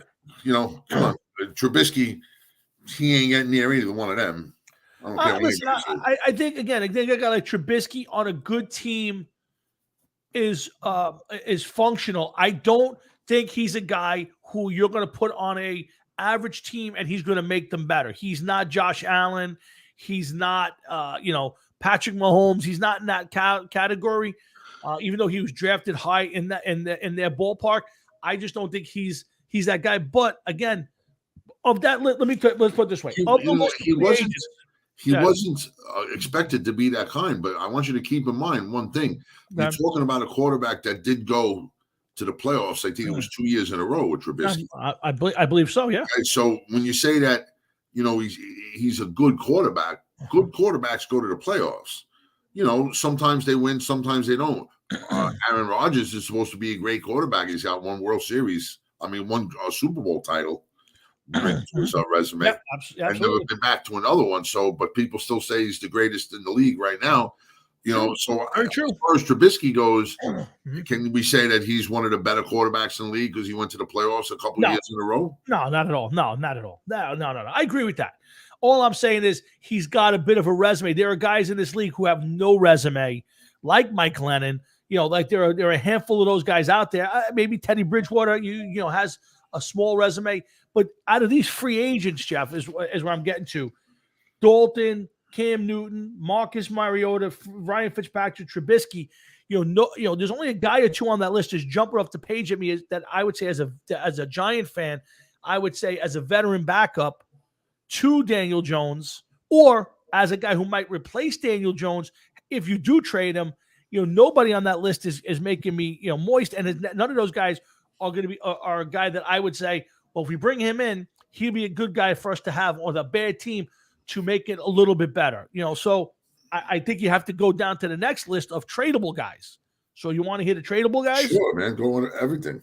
Okay, so the guys who could be traded or cut this offseason, okay, top of the list is Carson Wentz. He is absolutely fallen out with his head coach who brought him there. He's the guy who brought him over there. Frank Wright has basically given him no confidence that he's good, that he's going to be back. So Carson Wentz, Jimmy Garoppolo, Derek Carr, and Kirk Cousins are four quarterbacks who are not free agents, who are in jeopardy of either being traded or cut. I don't see any of those guys getting cut right away. I really don't. No, I think what you'll see is depending. Now, again, there's another list, Jeff. I'll give you the other list. Guys who could be traded or move in the league. Rodgers, Russell Wilson, Deshaun Watson, and Kyler Murray's name has popped up as a guy who could be moving around the league. I don't see any of them guys moving. Well, now, again, I think maybe Russell Wilson, maybe. No, again, I think, I tell you the truth, I really do believe, see, the Packers have a big problem. Their best player is Devontae Adams, and he's a free agent, and they don't want to franchise him because it's too much money. They want to sign him long-term, but if they don't sign him long-term, well, then they have a big problem. So, and then there's the other thing is, does Aaron Rodgers even want to go back? So the question is going to be, if Aaron Rodgers decides he doesn't want to play in Green Bay, where's the fit for him? Where's he going? Is he going to Tampa? Is he going to the 49ers? Is he going to Tampa just had their center, I believe. Yes, the guard. Yeah, they go Ali something. That's Ali another something. reason for nobody to want to go there right now. No, I think Tampa's hit that wall, Jeff, where they're going to struggle this year. I think their window of opportunity, I think, passed last year. I think Brady's not going back. That's for sure. There's still talk of Brady not retiring and showing up someplace. But I just don't see that team. You're right. But there's a big question mark there. But right now, in that crowd, Aaron Rodgers can wind up. So I don't think Russell Wilson winds up back in Seattle. Like you said, I think Russell Wilson's played his last game out there. I don't know. Yeah. I don't know. Because, first of all, Pete Carroll's too old. I think they're going to want to try to rebuild and get Seattle back in the playoffs, and I don't see them doing it with a quarterback other than Russell Wilson. Mm-hmm. That's just I agree with you. I think I really gave consideration. I didn't think that Pete Carroll would be back next year. I think the team had fallen. He's 71 years old. I think the team needs a rebuild. And do you really? I thought he would move up president of the team, and they bring in a new coach. But that's obviously not the plan. And I agree with you. I don't see Pete Carroll wanting to trade Russell Wilson at this point because he'd have no shot of winning without him. But here's the thing. I don't think they have a shot to win with him, and he's going to get paid a lot of money, and he may put the full court press on.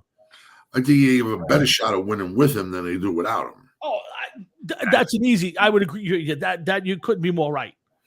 So if they think that that's a chance, they may want to hold on to him. Listen, nobody says he has to get traded in the offseason. They can't hold these people to the trade deadline. Agreed. I agree with that. I just think that if you're going to make, although trading a quarterback at the trade deadline could be a little risky because he don't have time to learn and get acclimated to your system. So 100%. Every game that doesn't go right is not a good game. Yeah, to me, if you're going to trade a Russell Wilson or an Aaron Rodgers, you want to do that now because you're never going to get a player back that's going to compensate. What you're looking for is cap relief and picks. You want a couple more number 1 picks. You want a couple of number 2 picks, whatever it is. That's where you're going to make. If you're Seattle and I'm trading Russell Wilson, I might take. I might take. If I'm maybe let's say I'm trading him to the Packers, I'll take your backup quarterback, and maybe another player. But I want your number 1 pick and 2 number 2s. I want to build some capital to build for the future. None of those teams are going to trade their quarterback, for a guy who's going to replace a Russell Wilson or an Aaron Rodgers. So, I think it's going to be interesting. The carousel. I mean, and I didn't even bring up Jameis Winston and Teddy Bridgewater, who are both probably going to be looking for homes this year. Yeah, they may, and I think there's nobody is talking about these quarterbacks in the draft because they want to see how this all plays out in free agency. Sure. And, you may end up seeing somebody like the Arizona Cardinals that want to draft a quarterback, or you don't know, maybe somebody will try to entice Tom Brady to come back for one more year.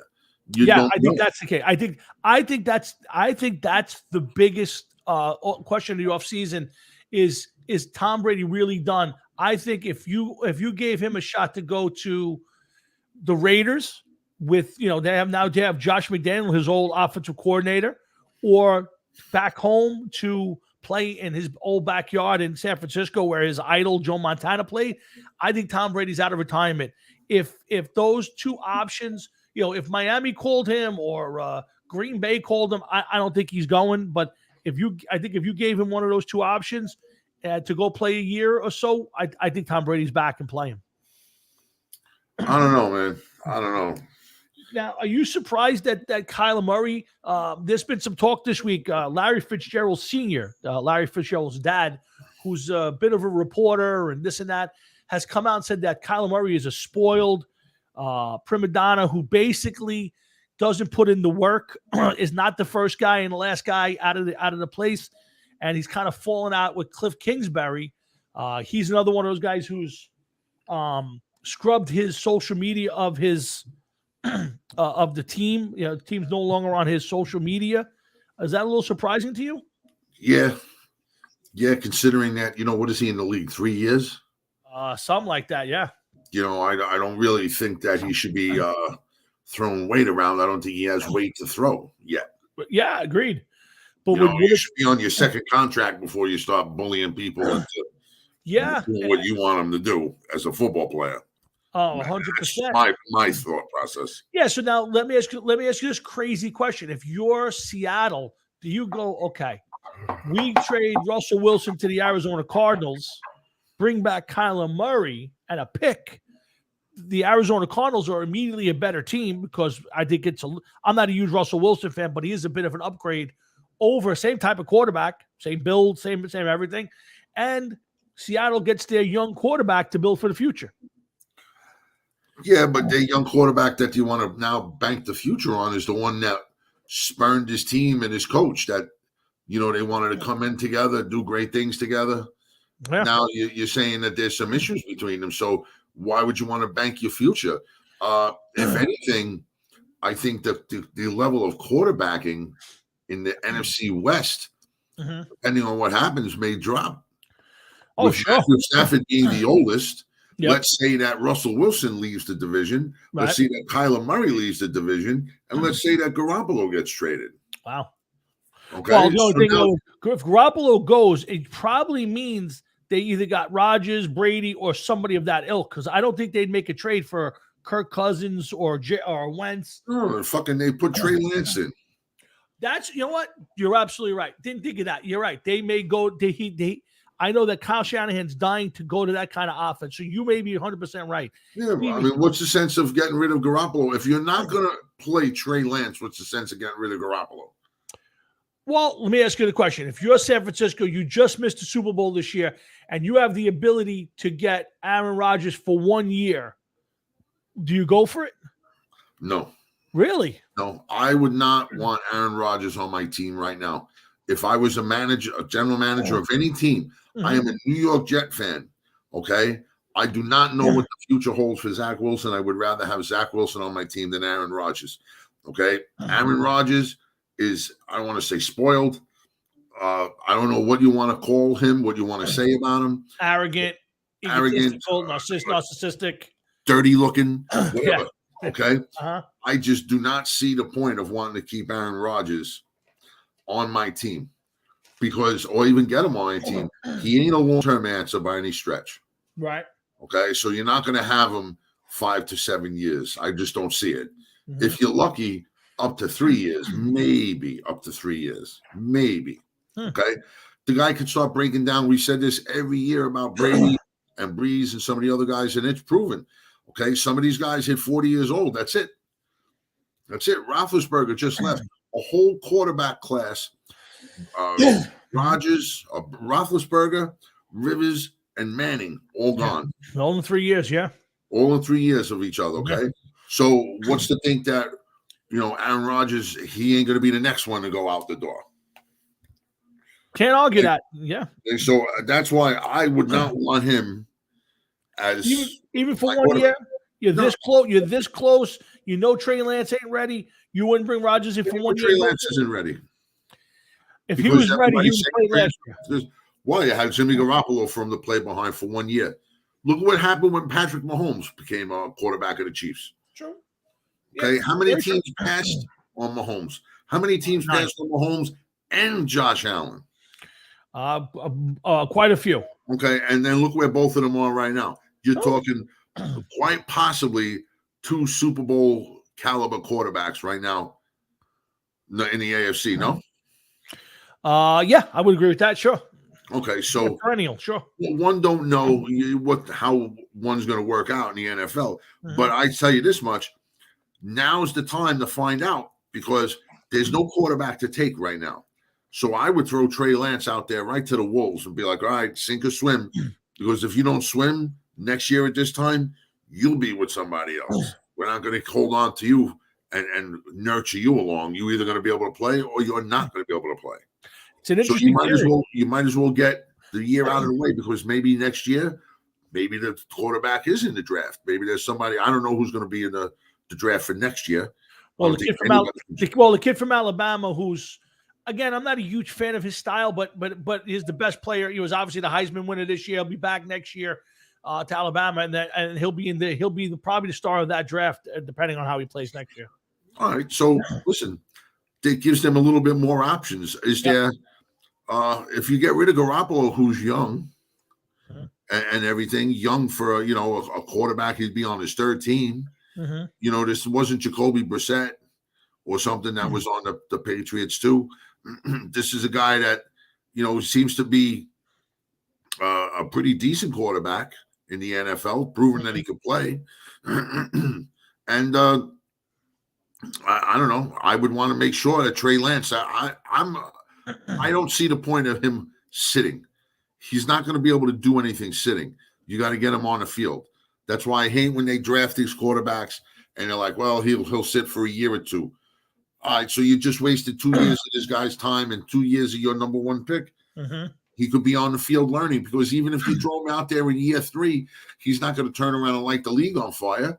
Now you had him sitting for 2 years before you finally throw him out on the field. Now he's got to get back into game shape. So I wouldn't want to do that. I'm just sorry about that. I would not want to do that. Okay, listen. Listen. There's no right or wrong answer. If I was Frisco, and that I know. I mean, I can already. I don't think, in my opinion, the Trey Lance is not the guy. At least not yet. If I had the chance to grab Aaron Rodgers for a year, this team is this close. If they had a better quarterback, they probably would have played in the Super Bowl this year. Having said that, I would take the shot for 1 year. I wouldn't want Rodgers for 2 or 3 years. I would give him decent money, I'd almost pay whatever he wants for 1 good year, and take my shot to go to the Super Bowl. But I can understand your theory. Your theory is just as valid on that one. Yeah, I just don't. I would want to. He's going to have a bad year when he starts anyway. Okay. So if you think that this team is still a contender, well, then you got to keep Garoppolo. But if you think that it's time to move on, then you need for him to get this shitty year out of the way. Okay, listen. They still have a fairly young team, so yeah, you could throw away a season almost on prepping Trey Lance, as long as he's not a horror. But it's interesting, But again, it just comes out to, I've never seen. We've talked about this in weeks past.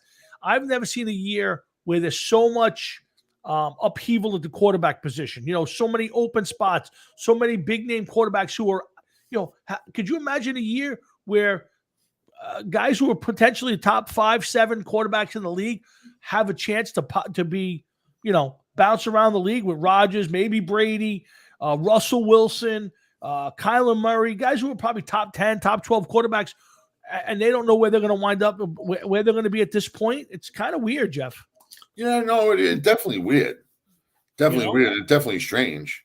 Yeah, I mean, but you just don't know, because everybody seems to be worrying about this and who they're going to be hinging it on. Yeah, and what their plans all hinge on what somebody else is going to do. Yeah, and listen, that's not even thrown in the we haven't even talked about the 800-pound gorilla in the room of Deshaun Watson. I mean, Watson, he's not even going to testify, and not even in the criminal case, and on the civil side, he's not even going to do anything till April. So I don't even know why anybody would even. If this is the kind of guy that I would be saying, I'll give you a 5th rounder for at best. Yeah, I mean, again, but the problem is you're taking on his salary onto your thing for a guy who might, it's one thing if he was a $5, $8, $10 million guy. This is a guy making 20-something or 30-something $million. I think $35 million this year. Dude, you're going to trade for that. He may never, ever, ever play another down in this league. And the perplexing part is that the NFL is just letting it hang out there. Yeah, they are. But you know what? I'm sure that if something happened, if you got him for a minimal price. Yeah. Well, let's say you got him for a 4th rounder this year and a 4th rounder next year. Right. Okay. And somehow Houston said, okay, we'll take it. Which, they're not going to, but okay, I got you. You're right. You don't know, but you just don't know at this point in time, because if it looks like he ain't playing, they might as well get something for him. That's one thing. And they get his money off the books. Yeah. Okay. So you're clearing up the space. There's got to be something that you could turn around. Like, this guy ain't ever playing again. We need to strike him from the books, just like they did with Aaron Hernandez when he was with the Patriots, and they were able to cancel out his contract. Well, sexual assault isn't like this guy went out drinking one night and got mad and punched somebody in the face, and there was a barroom brawl.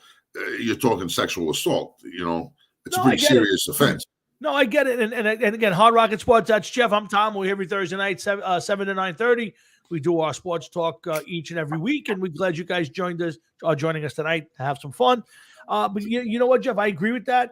But again, at the end of the day, you're bringing on a guy who, you're right. And again, to your point, if he's suspended from the league for that or something happens, they can go after him on a morals clause.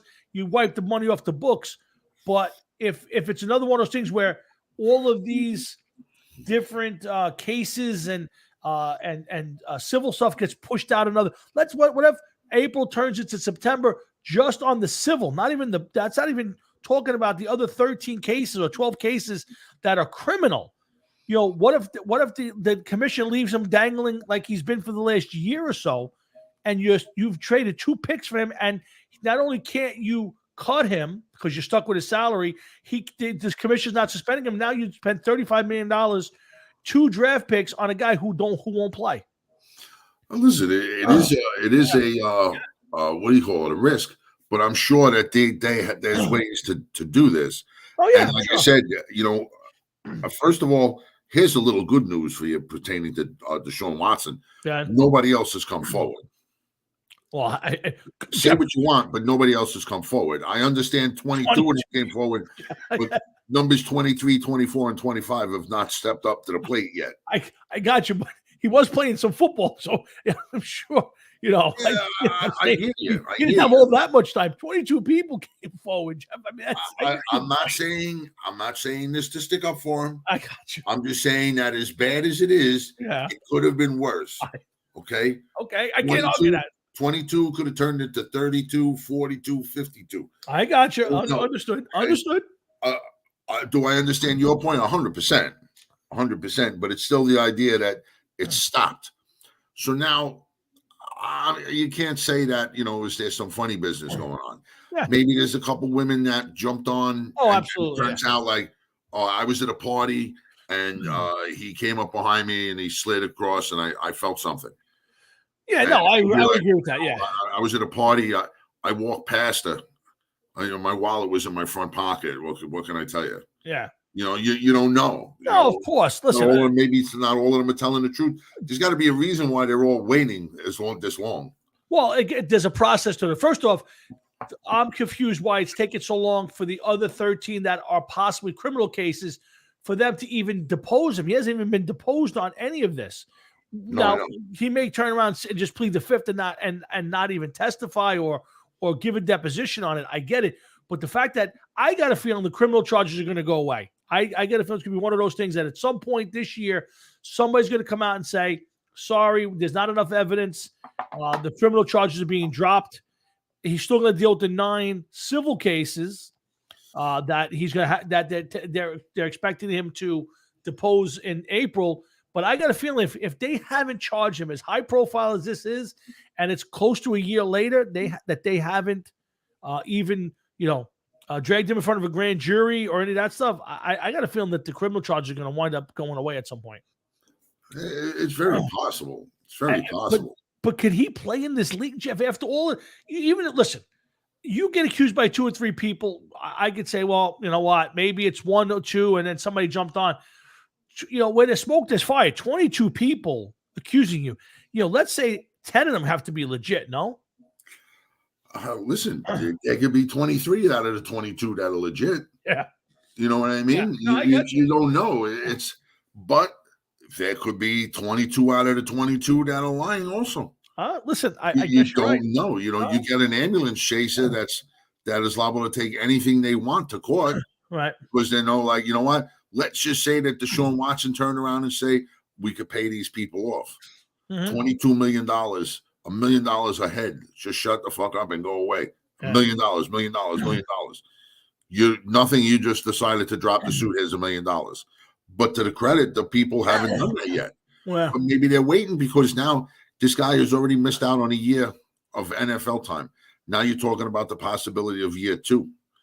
How much longer is he going to want to sit down without playing football Yeah. before he turns around and says something and like, come on, let's get the ball rolling. Let's do this. Let's do that. I want to get back to my career. Yeah. If there is a career for me to get back to. True.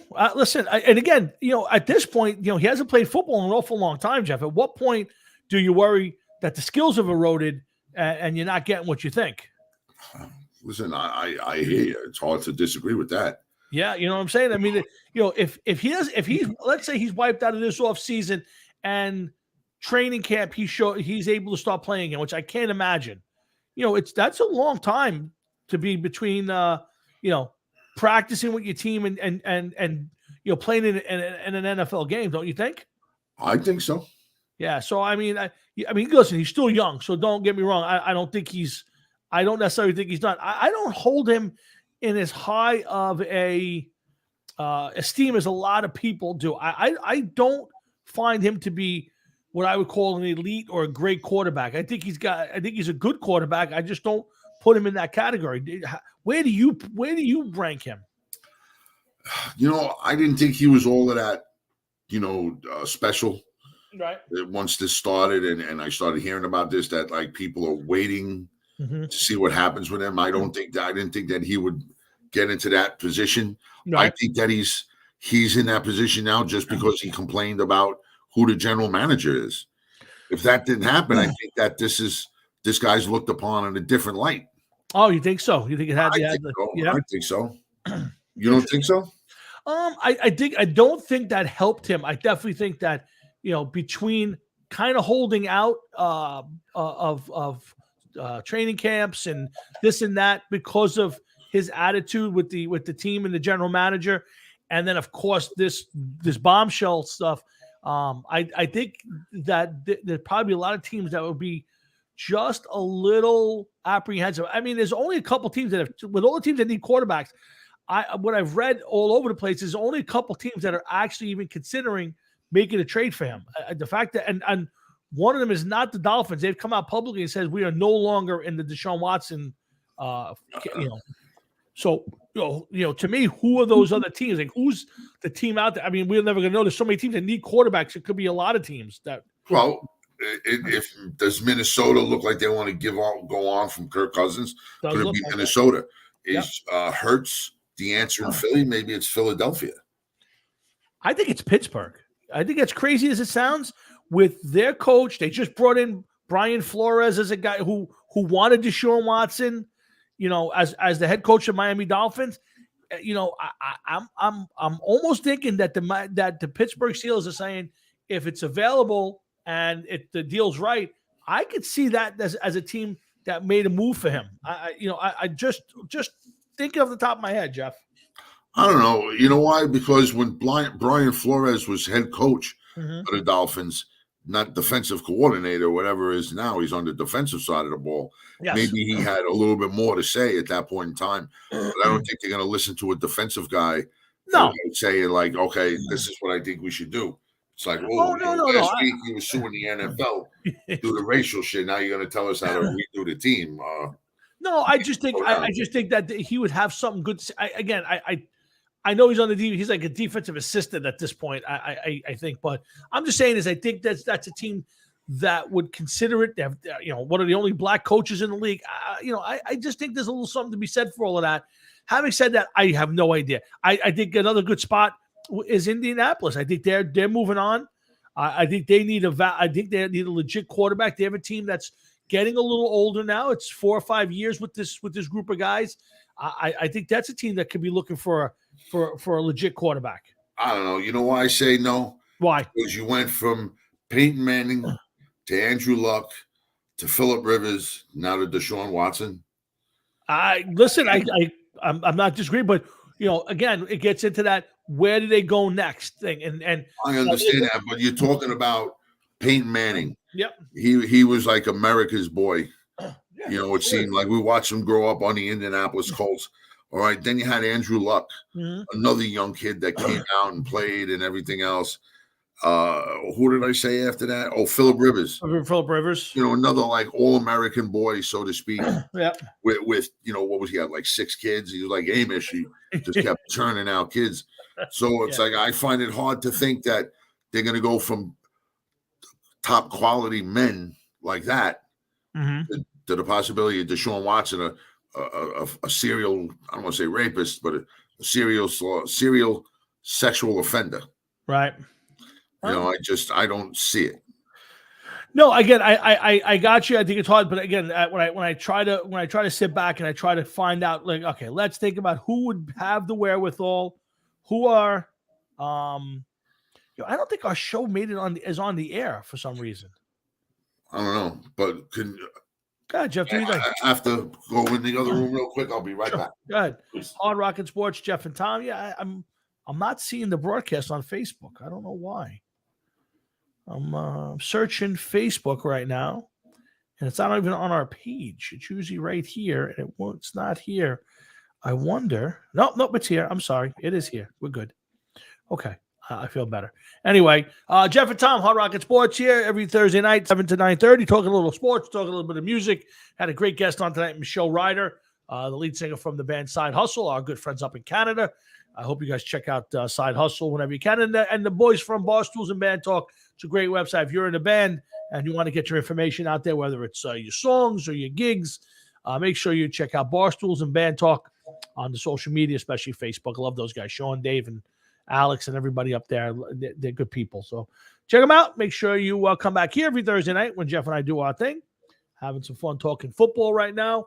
Draft is coming, April 27th or 28th. I think it is the Thursday night.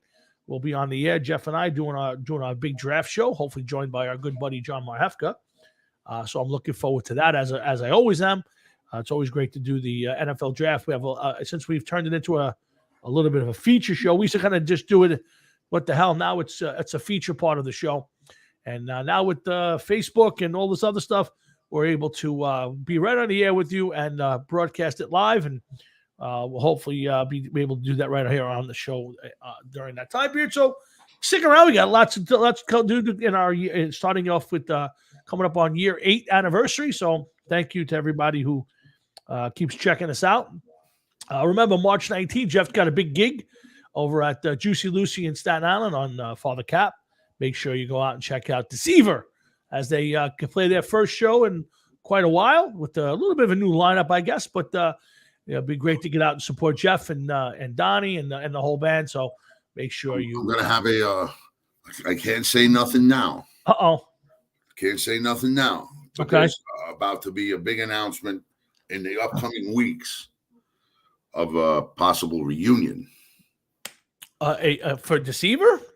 No. Oh, okay. Nothing to do with Deceiver. Okay. A different band. Really? Different band. Okay. A band that they've been around, but a reunion of sorts, maybe going on. It's been going on behind the scenes. Really interesting. But, I'm waiting with bated breath to find out the when the 1-year-old time is band. right, I'll give more information to come. Nice. I'm trying to think what band you could be putting back together that would be this big for you. But Well, I'm excited. right now, I'm excited too.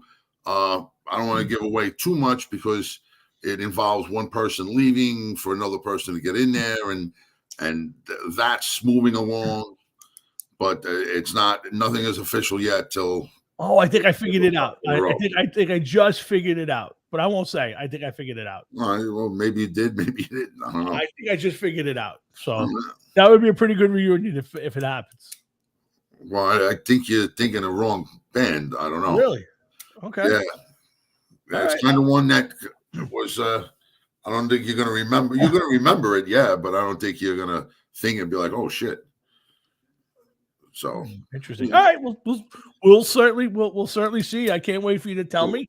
I wanted to. I don't know if you could see that. I can't really see it. I saw you said your dog took a little nip out of you this week, huh? Yeah.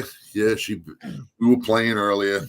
She bit me, and now like I don't want to go to the doctor because it is a dog bite, but it wasn't a bite like she chomped down.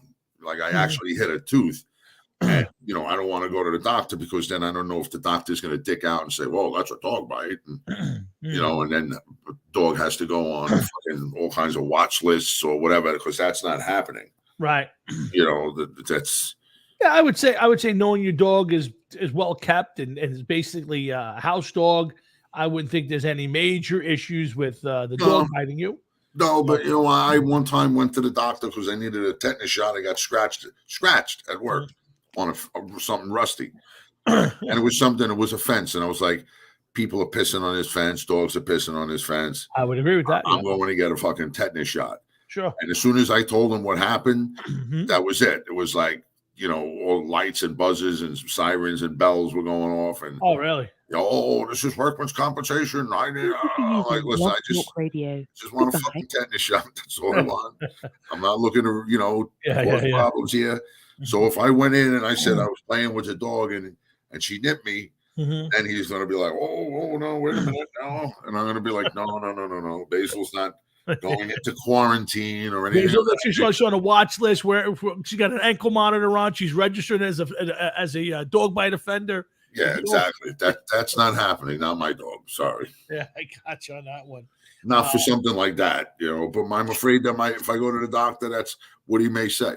No, I got you. Listen, I understand completely, Jeff. So hopefully you'll feel better. You'll heal up quick, and I'm As long sure as it don't get infected. I don't care how long the process is. Gotcha. Now, did I see in the paper you bought yourself a new bass? What's that? Did I see in the paper? In Facebook, did you bought yourself a new bass? Did I see like a '62 Fender P or something? Did I see something in down there? Take a look at that picture and tell me that's a Fender P. I was skimming and I saw it, and I haven't really been on social media very much. I've been so busy around the house and with my job. I just saw a new bass and I saw Fender, and I said, "Did Jeff buy a new bass?" I said, "That's kind of odd. I think he's got enough basses," but I kind of blew past it. So I guess that was a goof of a shitty bass you found somewhere.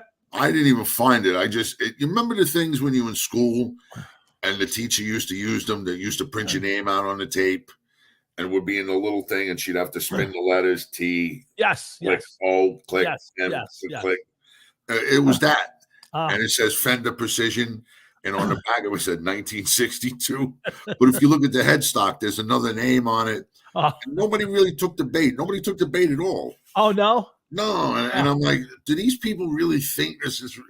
They're not even paying attention. No, it's the truth. I went right past it thinking it was true. And I like I said, I haven't spent much time on social media. It's been some big shakeups at my job, and I've taken on some more responsibility lately. And between that and the project I've started in my spare room, my entire second week off was spent sheetrocking and taping and all the other shit. And I'm trying to get done sooner than later. But you didn't miss anything. Yeah, no, listen, it doesn't kill me, but it's been affecting my prep for the show, and I usually like to promote, but again, regardless, we're on the air, and yes, we are on Facebook. I went and checked our Facebook page, and we're there. I don't know, for some reason it's not popping up here. I don't know. Sometimes when I play things, like it could have been the song we opened the show with, maybe Facebook or YouTube is questioning whether we have the rights to play it. It could be the what's his name, Iron Sheik clip. It could be that, and it could be preventing us. Yeah, a lot of times Facebook or YouTube will disable your link. Nobody will be able to see it because you have questionable content, and then you'd have to go on later on and you prove that you have the rights, or you argue it, and then they'll give you permission. And then, then the show will show up on Facebook later on, but it won't be here live. Wow. So it happens. So I am very careful what I put on here, because that will happen. I don't know if that's happened. There are people popping up. I could see some bodies in the thing. So I know there are some people watching, and and I see it on Facebook. So I see the show there. So I don't think that's what happened, but anything's possible at this point. I'll usually get a little Facebook thing at the end of the show. Your show has been taken off the air because of questionable content, and you got to go through the whole read it, and then you argue it, and sometimes you win, most of the time you lose. Jesus. Yeah, it's a tough thing. So basically it's a pain in the ass. So I haven't spent any time in Facebook jail as of late. Well, that's always good. We have had a concert to get you out of Facebook jail in the past, so we're always willing. Wouldn't you say the wrong thing? Pretty sad. Yeah, it is sad. It is sad, but Other than that, Jeff, there's still lots of football. We were talking about the Jets and the Giants. I think this is a big off season for these teams. Obviously, I mean that's the easiest thing I could probably say right now. But both teams have some issues. I think the Jets have a lot, and so do the Giants. For some reason the Jets seem to be flying under the radar a little bit this year. The Giants and the team, everybody's kind of picking on. I won't say picking on, but they're kind of blowing up the shortcomings of the Giants. Yet, technically the Jets had a worse season than the Giants did. How's this? Well, they did a number 4. They won either the same or less games than the Giants. They have the 4th pick in the draft, while the Giants have the 5th pick. So it makes the Giants a little bit better. The Jets and Giants have basically lost the same amount of games. The Giants made the playoffs a lot sooner than the Jets the last time. I'm just saying I'm not saying the Giants are a great team. Don't get me wrong, but for some reason, your Jets are getting a little bit of a pass this offseason, I think. Well, they deserve it. They do. This is what you it. think. Yeah. Okay. Yeah. Why would you possibly think the Jets, of all teams, deserve a pass? Why? Yeah. My chair's fucked up. Because Coach Salah. Oh, you mean the guy who's too lazy to go to Florida? Coach Salah. That's all I need to say. That's the guy. That's why 3 coaches in the league didn't go to the combine. 2 of them made the playoffs. 1 of them won the Super Bowl, and Coach Salah and every other coach, including the great Bill Belichick, all go to the combine, but your coach couldn't go. I got you. I got it. I understand the team name and I understand all of that. I just I didn't know you were a fan of a lazy coach. Questionable lazy coach. Your team that basically their number 1 pick from 2 years ago who ate himself out of the league at this point. It's okay. I told you from the day they picked him. I didn't say you didn't. I said this guy's too big. I didn't say you didn't. I'm saying is I'm just saying that I said it. I said it before we even put a jersey on. I'm not saying you did not say it, but you saying it doesn't mean that they won't make the same mistake that they've been making. I mean, this is on I'll agree with you on a lot of things. The one thing I think we both need to agree on is this is a big season for Joe Douglas. He can't miss on this draft like he did. Last year wasn't bad. The year before was terrible. The year before that, not great, which is probably not on his watch. He can't miss this draft. He misses in this draft. If this team is not successful next year, I'm wondering if he's got a job. Should I put something in this to make it stand up? Oh my God. Yeah, yes. If you put something in that hat, you finally have something in the hat. Because there's no rain in there. The hat, man. If you put something in it, it would be exactly what it is, a dunce hat. Oh, stop. Be a dunce cap. You're just jealous. I'll tell you this much right now. Listen, last year they drafted 6 starters, 6 contributors to the team. Okay, I agree. Wasn't bad. So that's a decent draft for them, believe me. No, I agree. But the year before, I think what you're doing is smoke screening.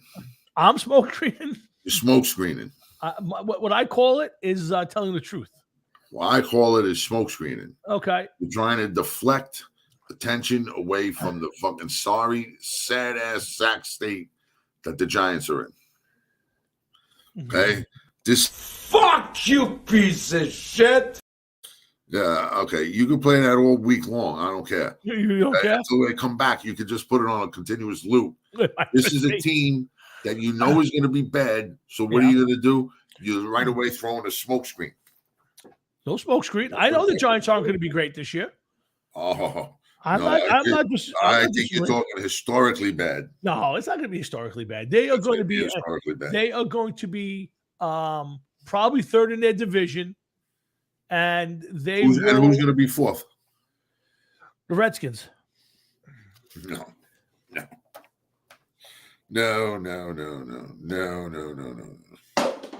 Oh, that didn't sound good. These teams going to be dead last. No, definitely not. Dead last. Definitely not. No, they will definitely be dead last. They've got too many issues. They have a bad coach, and they have a very bad quarterback situation. They wasted a whole bunch of first-round picks on a defensive line that's never showed up. So they have They too were many dealing holes. with some injuries last year. What are you talking Listen, about? let me ask you, come on, let's be honest. Has that defensive line with 4 or 5 guys who are number 1 picks, have they even remotely reached where they should be at this point? Come on. They're not. And that's just the defensive line. I'm not telling you the overall team. I'm just telling you, you have 4 number one picks on that defensive line starting every week, and you are not considered the best in the business. That team will be number 4 this year. The Giants will be better than the Redskins. Will they be better than anybody else? I mean, let's be honest. Do I think the Eagles are a great team? I don't. Not at all. You know what? You're slowly buying into the hype and the bullshit. No, I don't think the Giants are going to be number 2. I think. No, I know. You're going to slowly say, I think the Giants could win 10 out of their 17 games and go 10-7. I want to see the schedule first. No, I think the Giants, I want to see free agency. I want to see what they wind up with, and I want to see the draft. I think the Giants will be just what they were last year before Daniel Jones went out. A semi-competitive team who can win games if they learn how to win. Don't forget, the Giants. Really? This is what you're going to go with? I waited 1 week long to hear this bullshit? Yeah. This is not bullshit. Really? The Giants, before Daniel Jones got hurt, lost at least 4 games that they should have won, either on the last drive or a missed kick or whatever. I'm telling you, the Giants could have won 8 or 9 games last year had things been different. They didn't, so they didn't do it. I'm just saying, I don't think the Giants in their division will be the worst team. I'm not saying they're making the playoffs. I'm not predicting any of that stuff at this point. I just don't think they're the worst team in their division. I think Philly is a bad team. I think the Redskins are a bad team. And either one of those 2 teams will fall below the Giants. I think it's the Redskins. I think really? You got to feel better. You got to be kidding me. I'm not at all. Not at all.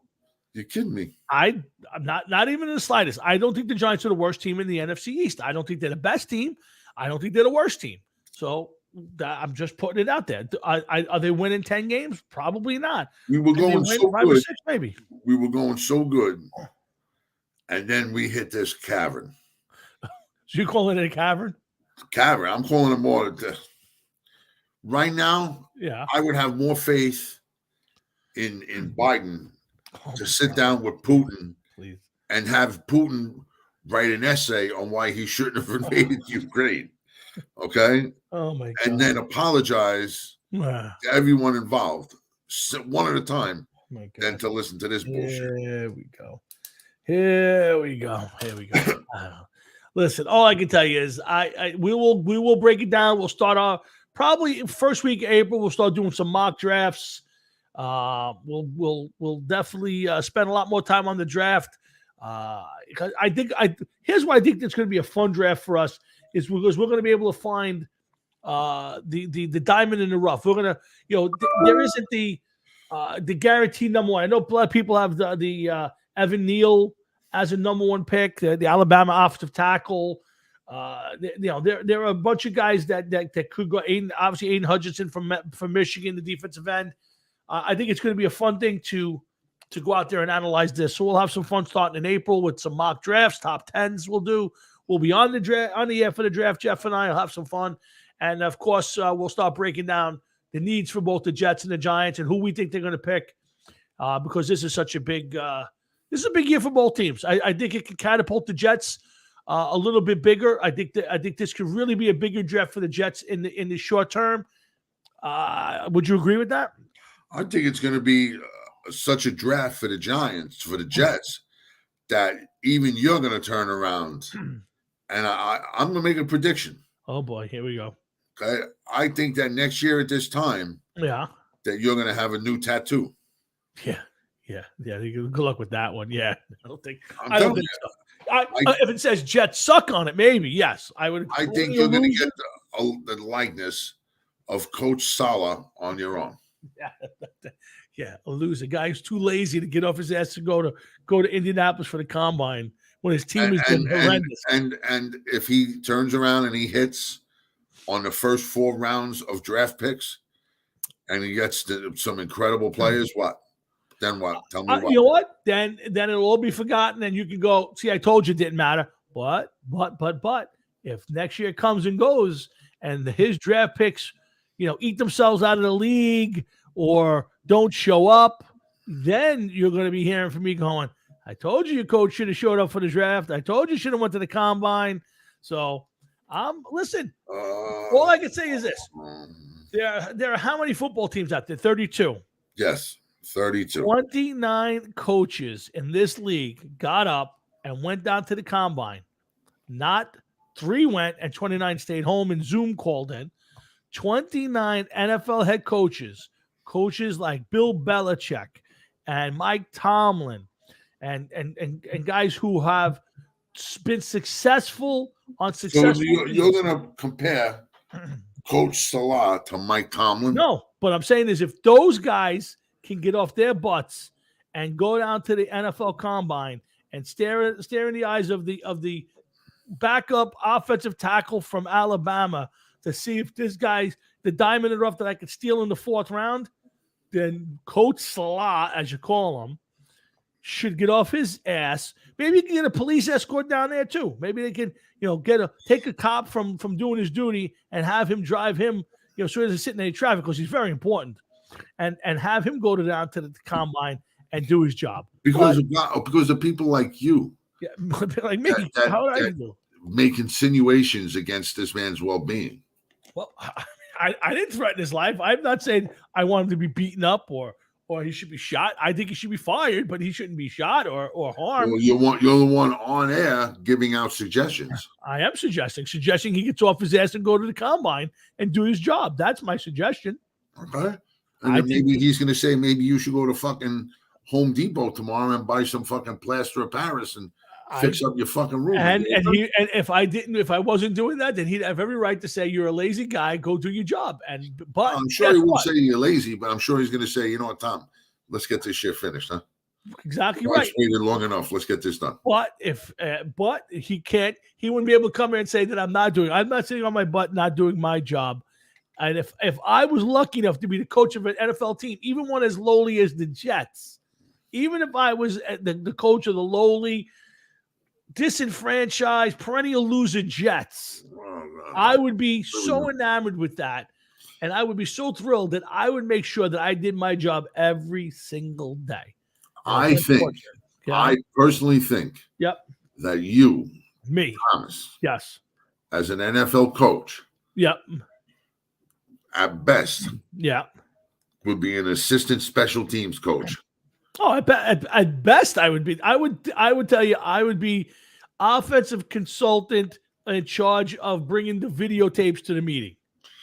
That would be my job. You would get that. I might not. Absolutely, that would be, and I agree. But if somebody said, "Tom, we're going to make you the offensive assistant coach, bringing the videotapes to the meeting," and they said, "We think we need you to be. Do you want to be down in at the combine?" And I would say, "Yeah, I'll fly myself down. Or you know what? Even better, I'll walk there and save the team money. But I'll be there to do my job." That's the difference. I'm not Coach Salah. So in other words, you're trying to compare yourself to the great Robert Salah? I would just say yes or no. Just no. yes. I am not comparing myself. I would just say if I was given the opportunity, I would make sure that I did my job fully. Okay. And not was lazy and said, I'll just stay home and send my assistants down there because I'm a big shot and I don't feel like getting on a private jet to fly down and stay in a 4-star, 5-star hotel with full big dinners, and I don't want to go down there and shake hands with my future players.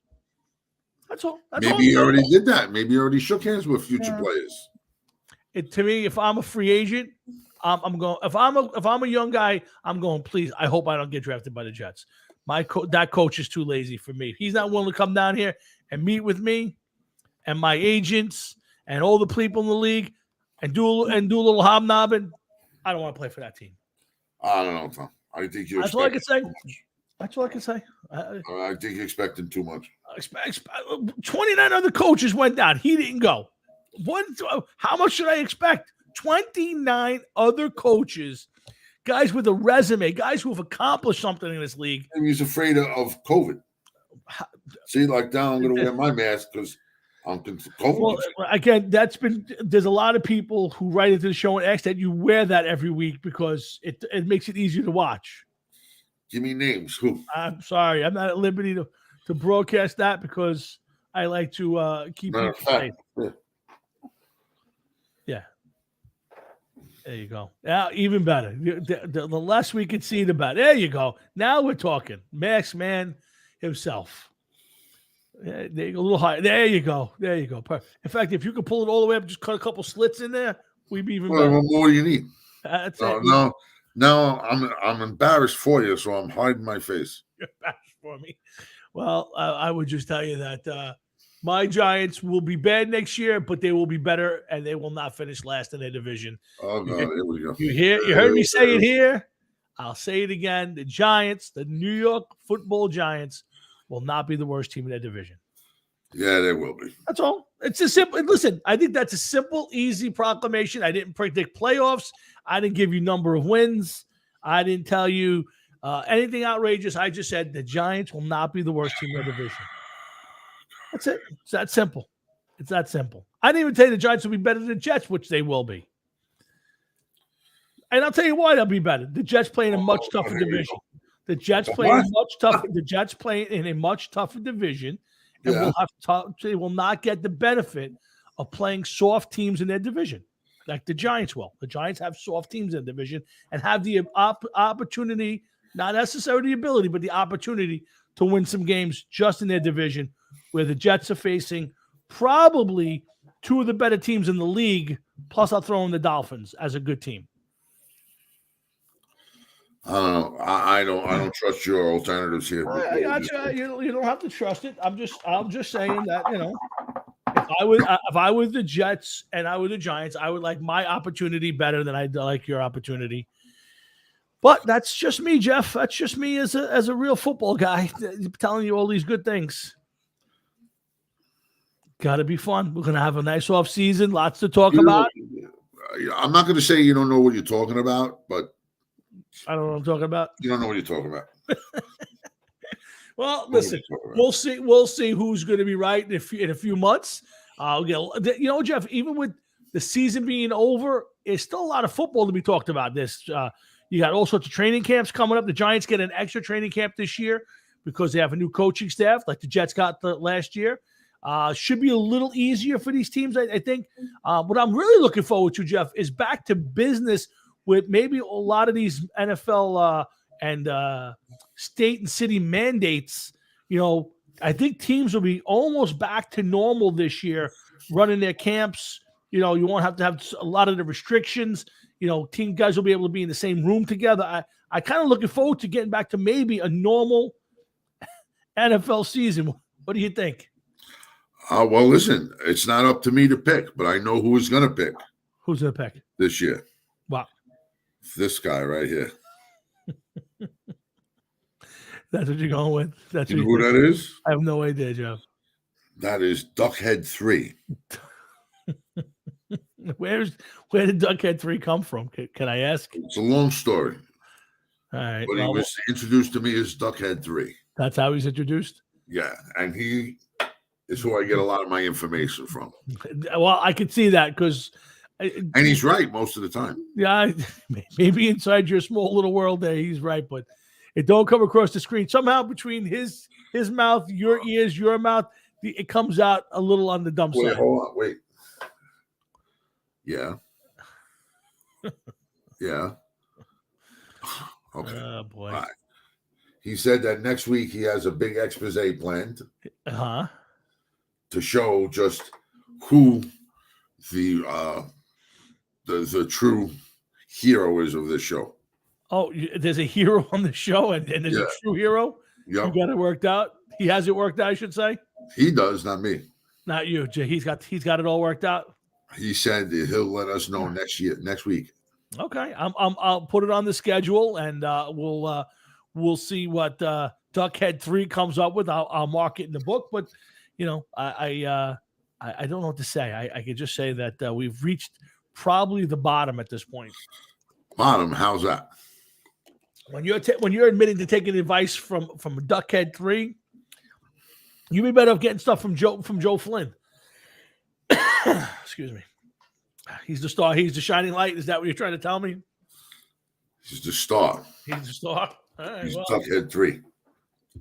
Well, on that note, I don't think we can get any lower than that. So I'm going to end the show right here and say... I don't even know why you're saying... I don't know. Is anybody even watching this?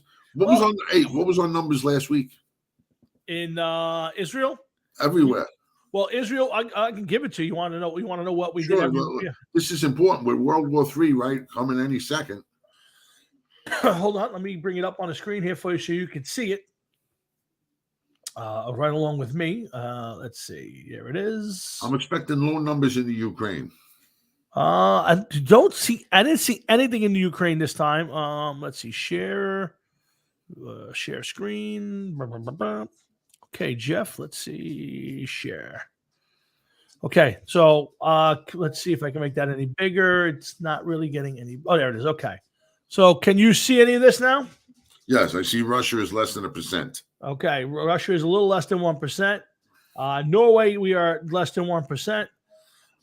France is 1.34%. That's kind of an upgrade. I don't know if somebody in France is paying attention. I don't know if that's a good thing or not. Israel is 8.2, or is that? Yes, Israel has gone up from a high was 8.3, if I'm not mistaken. 8.32. We had gone down the last couple weeks to like 8.12. We are back up to 8.20 right now. And before the show, it was 8.18. Now, what about them African countries? So let's see. In Africa right now, there's two places. Kenya is less than 1%, and Nigeria is less than 1%. Now, who's watching this? Who's listening to us in Kenya? A lion? It could be a lion. It could be a giraffe. Maybe a giraffe farm. Excuse me. I'm not sure. Australia, we got less than 1%. Nice. Vietnam, less than 1%. India is less than 1%. Japan is 1.19%. That's interesting. Uzbekistan, which I think is near the Ukraine, they're at less than 1%, which you can understand. Iran, actually, somebody in Iran's listening. Jeez. Turkey's listening. Brazil, Argentina. Let's see. Mexico, we got some people in Mexico listening to us. Norway, again, that's Russia. Let's see what this is. Greece, 1%. Italy, we got less than 1%. What's this little Vietnam? We got a little something going on in Vietnam right now. South Korea, somebody in South Korea is listening. How many people in South Korea? It doesn't say. It just says less than 1%. Again, it could be 10 people. It could be 2 people. I don't really know. Like I said, it doesn't tell me a number of people. It just tells me percentages of our listeners. Now, the big percentage, obviously, 65% of our audience is here. 15.95 in Canada.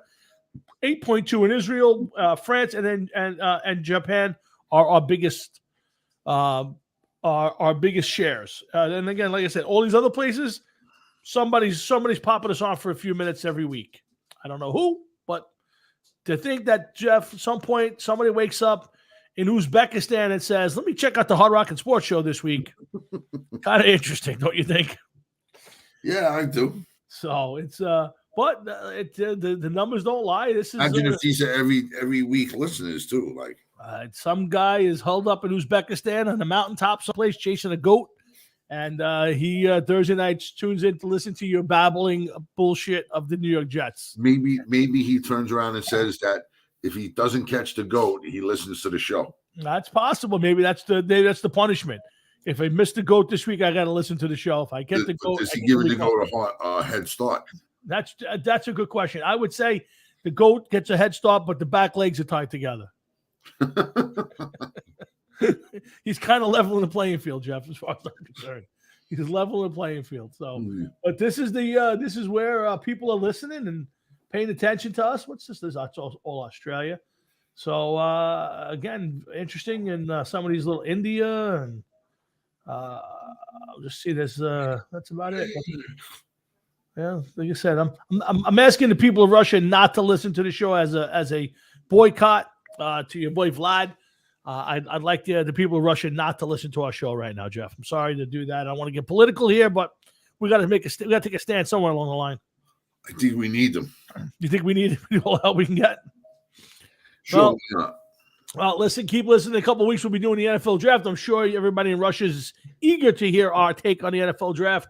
So make sure April 20, I think it's the 28th, but it's either 27th or 28th, that Thursday night, we'll be on the air for at least the first 10 picks. And we'll be breaking them down like we do every year. So sit back, sit tight. We got a lot of time between now and then for mock drafts and all the colorful breakdowns that we do each week. Let's start the goodbyes for tonight, Jeff. I want to start with, first off, thanks to Sean McKenna for setting up the interview with Michelle, and thanks to Michelle Ryder for popping on with Jeff and I for 15 minutes tonight. It was great to listen. And then, you guys, please support Barstools and Band Talk and their band, The Side Hustle, buy their music, and but of course support them. They support us. Thanks to all the people who support our show. Make sure March 15th, Jeff, is the big unveiling of the American Premium Vodka from our good friend Mark Scott. He did promise us a bottle or two, so hopefully we'll get that. And then we're supposed to maybe get to hang out with Mark one night if he's in the area promoting the alcohol. So that might be a fun night. But make sure you guys get out to the liquor stores and ask for American Premium Vodka from our good friend Mark Scott. And let's support him. Now, some of that money winds up in the veterans' hands.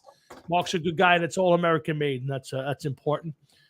Thanks to my dad for popping in. Thanks for all of our people who support us: Chris LaFrancesca, Sam Bone, RFO Records, Talking to Fastlane, Jay Giasio. I hope I'm not forgetting anybody. Thank you to all you guys for putting your name to the show and supporting it each week. I really do appreciate it. So the show. Oh, and our good friends at Hemp Wizard, Beard Care Co. I forgot to put the one thing. Yes, good guys. They weren't on this week. Yeah, they didn't pop up and say hello. Hello. Yeah, I missed Mike and Joe popping in. So please make sure you support the guys at Hemp Wizard Beer Care Co. Good guys and great products. Jeff will fully endorse them, right, Jeff? Yeah, I'm waiting for my next bottle to come in.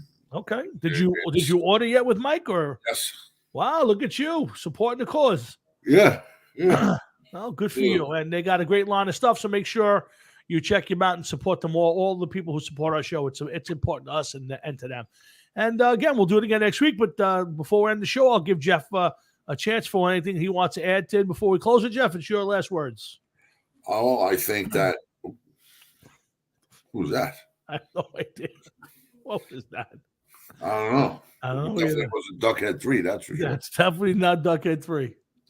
I think I think that there's going to be a quick year, and we'll be announcing, let's see who's going to win the first game of the year very soon. And I think that after week 1, we'll know that the Jets have a solid grasp on the NFL and are just playing out the string till the February games where they win the Vince Lombardi Trophy. That's just how I feel. Now I know he's drinking. I'm sorry, folks. I didn't mean to put that on the air. Jeff's actually drinking on the air this year. Negative, man. I'm just telling you how it is. Well, that's how he ends the show. Again, we're going to end on a little bit of a low note. I apologize to everybody, but we'll try to get it better for next week. And again, I'm going to make some promises to get some more guests on the air. And maybe we can avoid some of that ridiculous commentary from Jeff. Getting some big guests out here. We'll see what happens. We'll try to make that happen. But in the meantime, I hope everybody has a great week, a great weekend. I know our friend Jimmy Galicchio's out there playing again this weekend. Make sure you go out and see Radio Waves. Jeff's band's coming up, Deceiver, on the 19th of March over at Juicy Lucy. Make sure Naked Jedi. You got the Kiss tribute band. You got the Return of Deceiver. What more do you need? And you'll see Jeff in his full glory with his new 62 Fender P bass. Out there doing his thing, so make sure you get out to Juicy Lucy. And more importantly, the possibility of a big announcement coming soon. Wow, I have my one thought. I saw a band pop up today for the first time in a while, and I'm thinking that's where you're headed. But I guess we'll find out in a couple of weeks or whenever you're ready to announce it. You're gonna have to wait. I mean, if you want to take a stab in the air, I could just say yes or no. I can make a guess. I'll let you take a guess. Are you negotiating getting back into the band 25 Missions? No. Wow, see, that's the band I thought it would be. No. All right, so now, because Tommy Walters, I hear, is possibly moving to Florida. That is a possibility. And that band, and I just saw today that they're playing a gig in Jersey coming up. Yeah. So I would have assumed that you may be the kind of replacement going back to a band that you were in for a short amount of time. Unless it's Talking Trash, which Talking Trash is done. Okay, so then shall never arise from where it has been laying. Okay, then how about I'll take one last shot. Is it possibly the dime bag? No. Okay. All right. Well, then I'm out of guesses. We'll have to just sit back, wait, and see what Jeff is ready to announce. And I'm eager. I'm loving the fact because I know Jeff loves to play out. So I'm hoping that it works out. He'll have a couple of projects going on, maybe a couple of bands playing out. So we'll see. And he'll get some good use out of the Fender P, the new Fender P bass. Well, we're going to narrow this down to one sooner or later. Well, I'm running out of guesses because I know most of the bands I think you've been in recent times.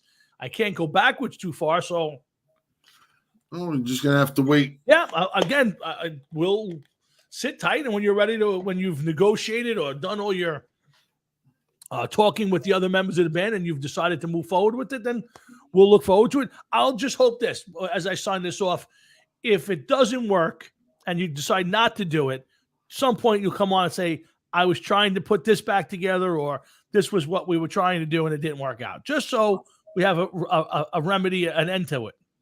I have to see what my limitations are by law. Oh, okay. All right. Listen, I understand completely. So, guys, I'm sure you all waited with bated breath for Jeff to make this announcement for some sort of a reunion. Again, I swore it was 25 minutes. I saw the band pop up today. But in the meantime, we'll be back next week. We'll maybe get some information from Jeff then. But in the meantime, listen, guys, have a great weekend. Weather's supposed to be decent. I think we're around in the corner. We're a week and change away from daylight savings times. We will spring forward a little bit. Yeah, all this bullshit's going to happen. I left my house this morning. Birds were chirping. It's here. Yep. Yeah. So that's the good news is we're hopefully we might not get consistent 70-degree weather, but at least we'll maybe stay out of the 20s. So that's the one piece of good news. I'll take the 40s and 50s any day of the week. So we'll see what happens. But, guys, we'll be back. We'll be back next Thursday night. We'll do this all over again as we get ready for the NFL draft and maybe a few months of no baseball. I don't know if it matters to the show. We don't really talk a lot of it, but we'll see. Yeah, but it'll be back soon. I think they're not going to lose too much money. No, I agree. I think, Jeff, real quick, I think the owners don't want to play in April, to be honest with you, because April for most teams is a losing effort because it's usually too cold. There's a lot of 30 and 40-degree nights, and they don't sell out. I think they lose money in April. I think the owners would be happy if they started the season May 1st. I think so. Yeah, honestly and truly, I never thought of it that way, but I've heard it on 3 or 4 different shows, and I think they're right.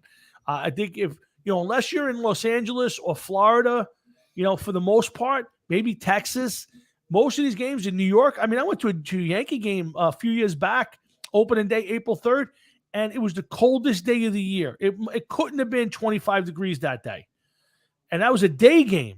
It could be rough sometimes, snowstorms and So I mean, the place was half empty. So to me, I think they're right. I think the owners, especially a lot of the smaller teams or smaller market teams, they would be happy if they went to training camp end of March, to spring training all of April, and they got on the field sometime in early May or late April. I think the owners would be thrilled with it, to be honest with you. It might not get there. We'll see. But either way, we'll have some stuff to talk about the next few weeks and as well as some other stuff. So, again, guys, thanks for listening. Tune in next week when we do this all over again.